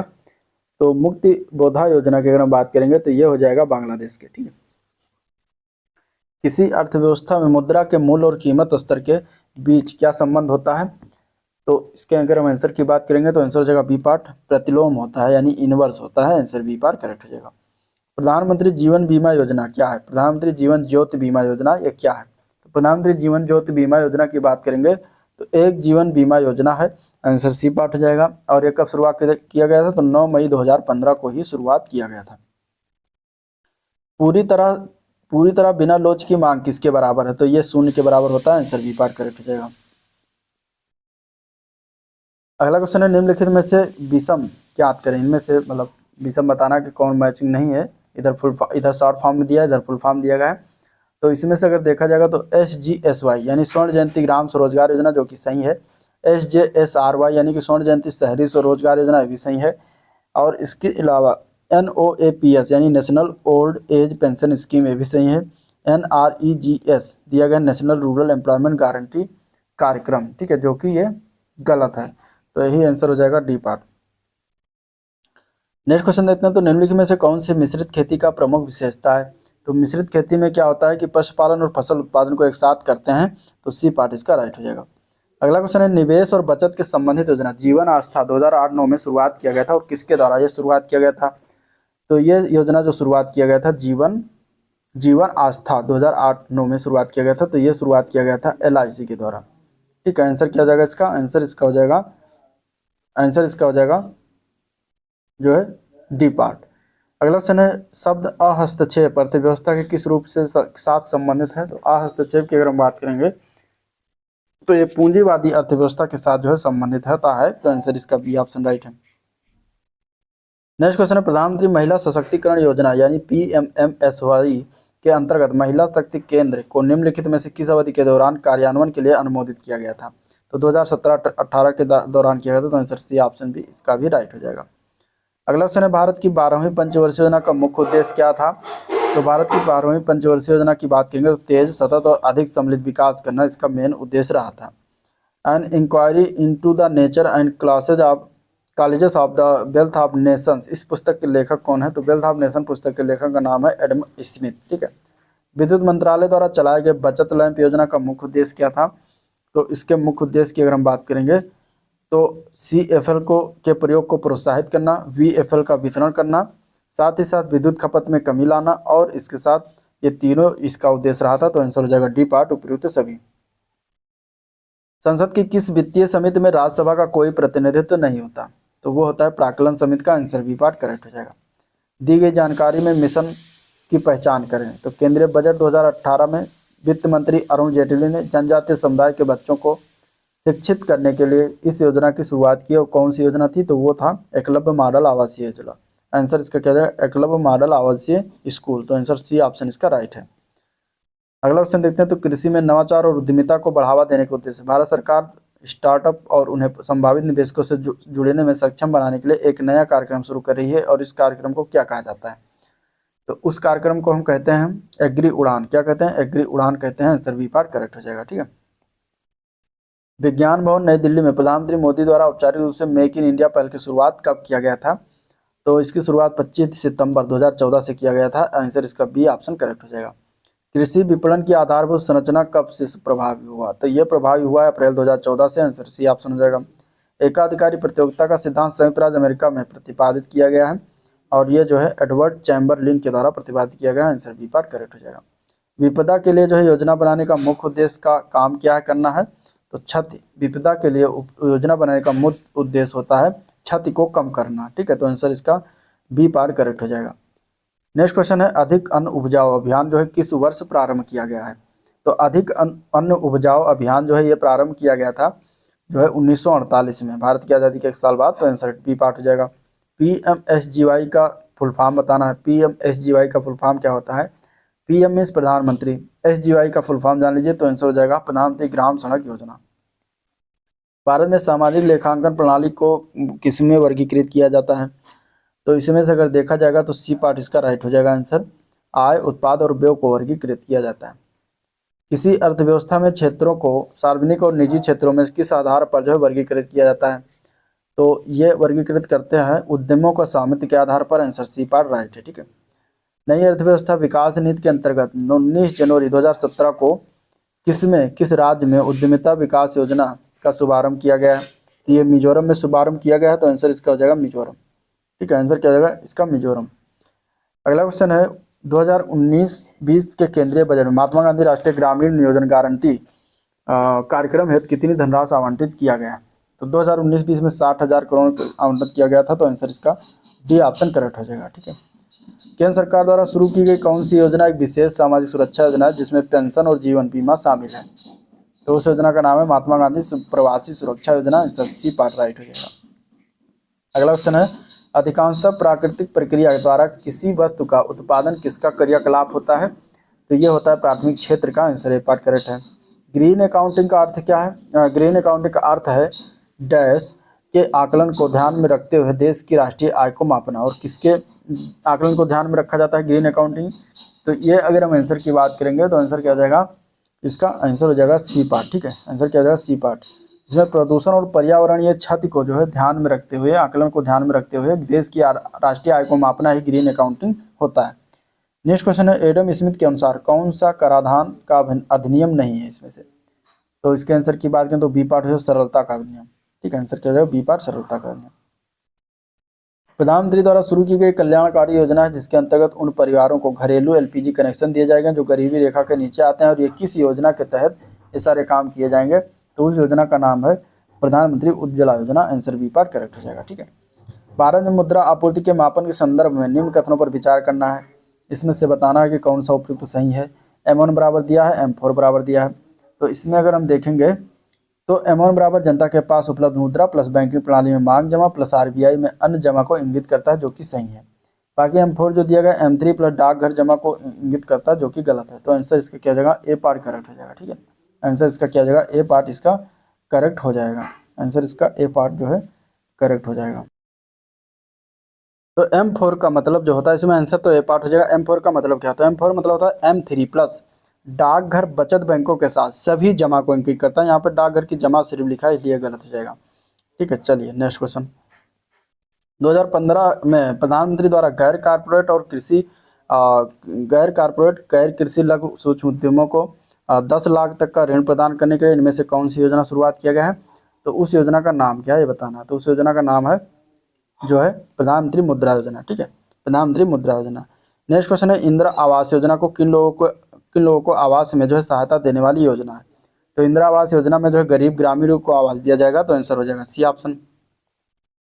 अगला क्वेश्चन है इनमें से कौन सा भारत में बैंकिंग क्षेत्र में महत्वपूर्ण सुधारों में से एक नहीं है? तो वो हो जाएगा वर्धित SLR। Answer D part correct हो जाएगा। ठीक है। अवमूल्यन का अर्थ क्या होता है? तो अवमूल्यन के अर्थ की अगर हम बात करेंगे तो सी पार्ट सही है। अन्य देशों की मुद्रा की तुलना में घरेलू मुद्रा का मान कम करना अवमूल्यन कहलाता है। अगला क्वेश्चन है, राष्ट्रीय ग्रामीण पेयजल कार्यक्रम के अंतर्गत 2022 तक देश के हर ग्रामीण व्यक्ति को उनके घरेलू परिसरों में जो है या उनके घरों से क्षैतिज या ऊर्ध्वाधर दिशा में 50 मीटर की दूरी से कम करने पर कितने लीटर प्रति व्यक्ति प्रतिदिन पेयजल उपलब्ध होना चाहिए? तो इसमें अगर हम बात करेंगे तो इसका आंसर क्या हो जाएगा? तो इसके अगर हम आंसर की बात करेंगे तो इसका आंसर जो हो जाएगा बी पार्ट 70 लीटर। ठीक है। भारत में कृषि और संबंधित कार्यकलापों को निम्नलिखित में से किसके द्वारा सबसे अधिक उधार प्रदान किया गया है? तो वाणिज्यिक बैंक को दिया गया, आंसर बी पार्ट हो जाएगा। अगला क्वेश्चन है, केंद्र सरकार द्वारा शुरू की गई कौन सी योजना का उद्देश्य घरों और समुदायों के शौचालयों का निर्माण करके खुले में शौच को दूर रखना है? तो उस योजना का नाम है स्वच्छ भारत मिशन, स्वच्छ भारत अभियान, आंसर ए पार्ट करेक्ट है। ठीक है। नेक्स्ट क्वेश्चन है, 7 मिशन कार्यक्रम का उद्देश्य लक्षित मील का पत्थर हासिल करने के लिए शहरों को निधि देना है और इस कार्यक्रम में इसके अलावा सभी विकल्प शामिल हैं। इसमें से कौन सा जो है एक है जो शामिल नहीं, बाकी सभी शामिल हैं? तो 100 स्मार्ट सिटी मिशन ये शामिल है। अमृत या कायाकल्प और शहरी परिवर्तन के लिए अटल मिशन ये भी शामिल है। हृदय यानी राष्ट्रीय विरासत शहर विकास और उन्नति योजना भी शामिल है। अंतरिक्ष साहसिक पर राष्ट्रीय मिशन जो कि शामिल नहीं है। तो डी पार्ट इसका करेक्ट आंसर हो जाएगा। अगला क्वेश्चन है, जब किसी वस्तु का उत्पादन एक यूनिट द्वारा बढ़ जाता है तो कुल लागत में होने वाला योग क्या कहलाता है? तो उसको हम कहते हैं सीमांत लागत, आंसर बी पार्ट करेक्ट।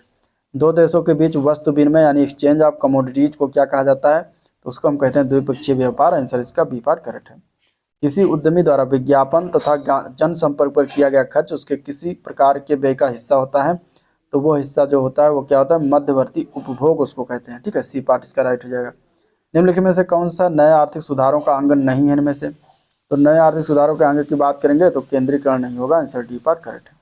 वैश्वीकरण का अर्थ क्या होता है इनमें से? तो वैश्वीकरण का अर्थ की अगर हम बात करेंगे तो सी पार्ट हो जाएगा। घरेलू अर्थव्यवस्था का वैश्विक अर्थव्यवस्था के साथ एकीकरण करना, सी पार्ट राइट हो जाएगा। मुद्रास्फीति के दौरान कर की दरों में निम्नलिखित में से क्या होगा? मुद्रास्फीति के समय के दौरान कर की दरों में निम्नलिखित में से क्या होगा? तो इसके अगर हम आंसर की बात करें तो वृद्धि होगा, आंसर ए पार्ट है। निम्नलिखित में से कौन सा बैंक पहले इंपीरियल बैंक ऑफ इंडिया कहलाया था? तो उस बैंक का नाम था SBI। ठीक है, स्टेट बैंक ऑफ इंडिया।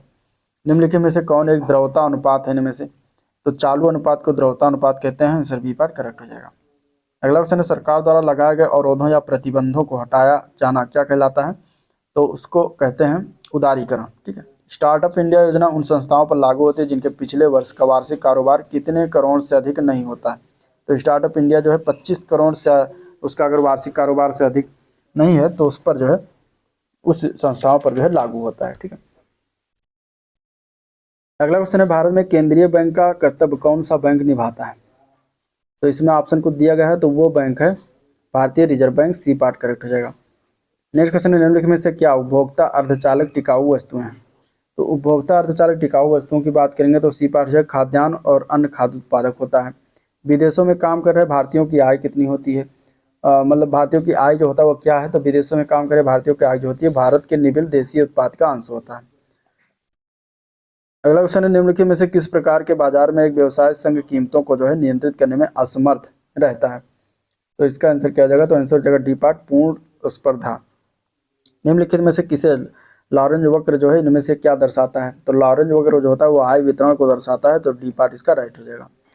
यदि कोई देश उपभोक्ता वस्तुओं को छोड़कर और कोई उत्पादन नहीं करता है तो क्या होगा? तो उसको जो है वो शीघ्र ही गरीब बन जाएगा, और यदि उसका विदेश व्यापार नहीं होगा तो ये कारण हो जाएगा, तो आंसर सी ऑप्शन इसका करेक्ट है। ठीक है। अंतरण अदायगी का अभिप्राय क्या होता है? तो अंतरण अदायगी का अभिप्राय यानी अर्थ होता है पेंशन, बेरोजगारी राहत आदि के रूप में जनसाधारण द्वारा प्राप्त किए गए हित लाभ होते हैं, तो आंसर इसका ए पार्ट करेक्ट है। ठीक है। अगला क्वेश्चन है, विश्वव्यापी महान मंदी किस वर्ष आई थी? तो विश्वव्यापी महान मंदी जो आई थी वो वर्ष 1929 में आया था, तो बी पार्ट करेक्ट है। निम्नलिखित में से कौन सा कर जो है प्रत्यक्ष कर है, डायरेक्ट टैक्स है इनमें से? तो उस कर का नाम है धन कर। ठीक है।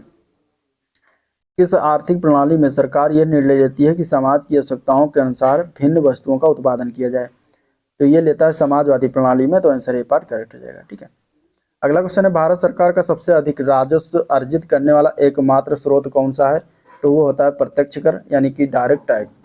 आय और उपभोग में किस प्रकार का संबंध है? तो आय और उपभोग में प्रत्यक्ष संबंध होता है, आंसर बी पार्ट हो जाएगा। सामूहिक खपत से क्या तात्पर्य है? सामूहिक खपत का मतलब होता है देश के नागरिक द्वारा की गई जो है खपत जो होता है उसको सामूहिक खपत कहते हैं। निम्नलिखित में से कौन सा भारत में राजकोषीय नीति तैयार करता है? इनमें से तो वो होता है वित्त मंत्रालय, ठीक है, वित्त मंत्रालय के द्वारा तैयार किया जाता है। राष्ट्रीय आय निकालने के लिए एनएनपी में निम्नलिखित में से किसे घटाते हैं? तो उसमें माइनस किया जाता है अप्रत्यक्ष यानी इनडायरेक्ट टैक्स को, तो आंसर इसका हो जाएगा ए पार्ट करेक्ट। अगला क्वेश्चन है राष्ट्रीय आय क्या होती है? तो राष्ट्रीय आय की अगर हम बात करेंगे तो ये होता है उत्पादन लागत पर निर्भर राष्ट्रीय उत्पाद जो होता है उसको राष्ट्रीय आय कहते हैं। भारत में सभी राष्ट्रीयकृत व्यापारिक बैंकों में बचत लेखों का पर ब्याज दर का निर्धारण किसके द्वारा किया जाता है?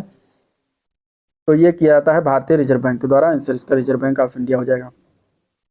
आय विधि से राष्ट्रीय आय का आकलन करते समय निम्न में से किसको शामिल नहीं किया जाता? तो इनमें से अगर देखा जाएगा तो सी पार्ट हो जाएगा, पेंशन को शामिल नहीं किया करते हैं। योजना आयोग की जगह नीति आयोग बनाया गया है। नीति का फुल फॉर्म क्या होता है? तो नीति के फुल फॉर्म की बात करेंगे तो बी पार्ट है national institute for transforming India, इसका जो है फुल फॉर्म होता है। इसके अध्यक्ष कौन होते हैं? तो प्रधानमंत्री होते हैं। राष्ट्रीय आय किससे निर्मित होती है? तो राष्ट्रीय आय जो है वो किसी उत्पादक की गतिविधि के द्वारा निर्मित होता है, तो डी पार्ट इसका राइट हो जाएगा। अगला क्वेश्चन है निम्नलिखित में से कौन सा वर्गीकरण कच्ची सामग्री के आधार पर उद्योगों का वर्गीकरण है?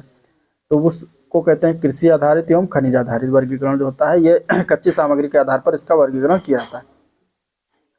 नेक्स्ट क्वेश्चन है कृषि मंत्रालय ने एमपीएमसी अधिनियम 2017 का अनावरण किया है जो हर राज्य अथवा केंद्र शासित प्रदेश को एक कौन सी की तरह परिभाषित करता है, कौन से बाजार की तरह परिभाषित करता है?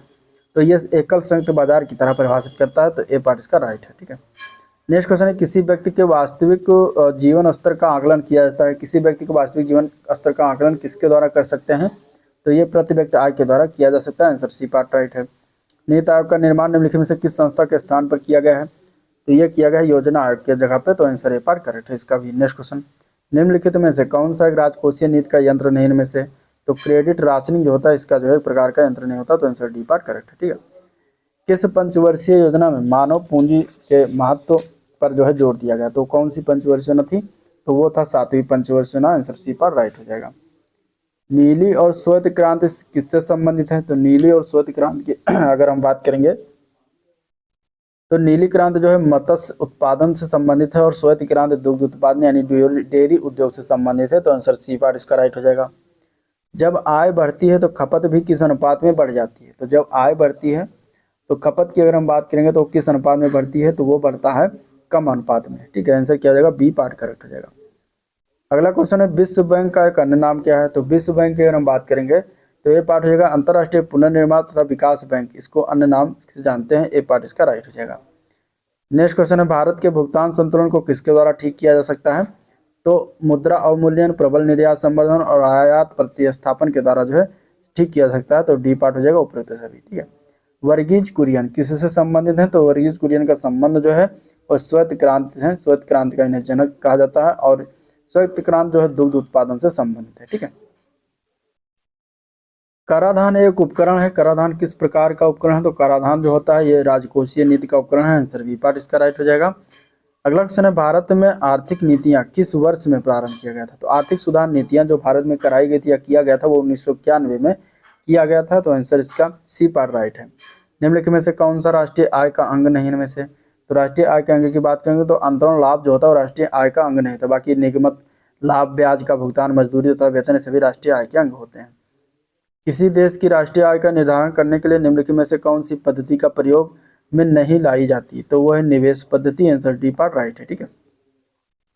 मुद्रा के अवमूल्यन का परिणाम क्या होता है? तो मुद्रा के अवमूल्यन का परिणाम होता है निर्यात में वृद्धि और भुगतान संतुलन में सुधार करना, ठीक है।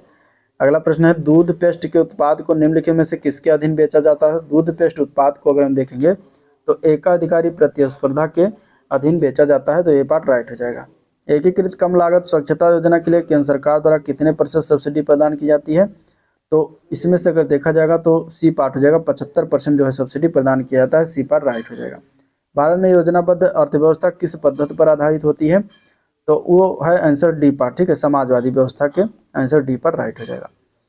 फसल कर्ज के लिए किस बैंक को अदा किया गया ब्याज होता है? तो फसल कर्ज के लिए बैंक को अदा किया गया जो ब्याज होता है वो होता है उपादान अदायगी, आंसर सी पार्ट इसका राइट हो जाएगा, ठीक है। तो ये था ओवरऑल वीडियो जिसको हम लोगों ने देखा, डिस्कस किया। अगर वीडियो पसंद आया तो लाइक करिए, चैनल को सब्सक्राइब नहीं किया अभी तो सब्सक्राइब करना मत भूलिए, साथ ही साथ अपने दोस्तों में शेयर भी कर दीजिएगा, ठीक है। और टोटल इसमें 500 क्वेश्चन का हम लोगों ने आज फाइनली इसका डिस्कस किया है। तो कैसा रहा फीडबैक करके जरूर बताइएगा। आज का वीडियो इन करते हैं, मिलते हैं नेक्स्ट वीडियो में, तब तक के लिए थैंक यू।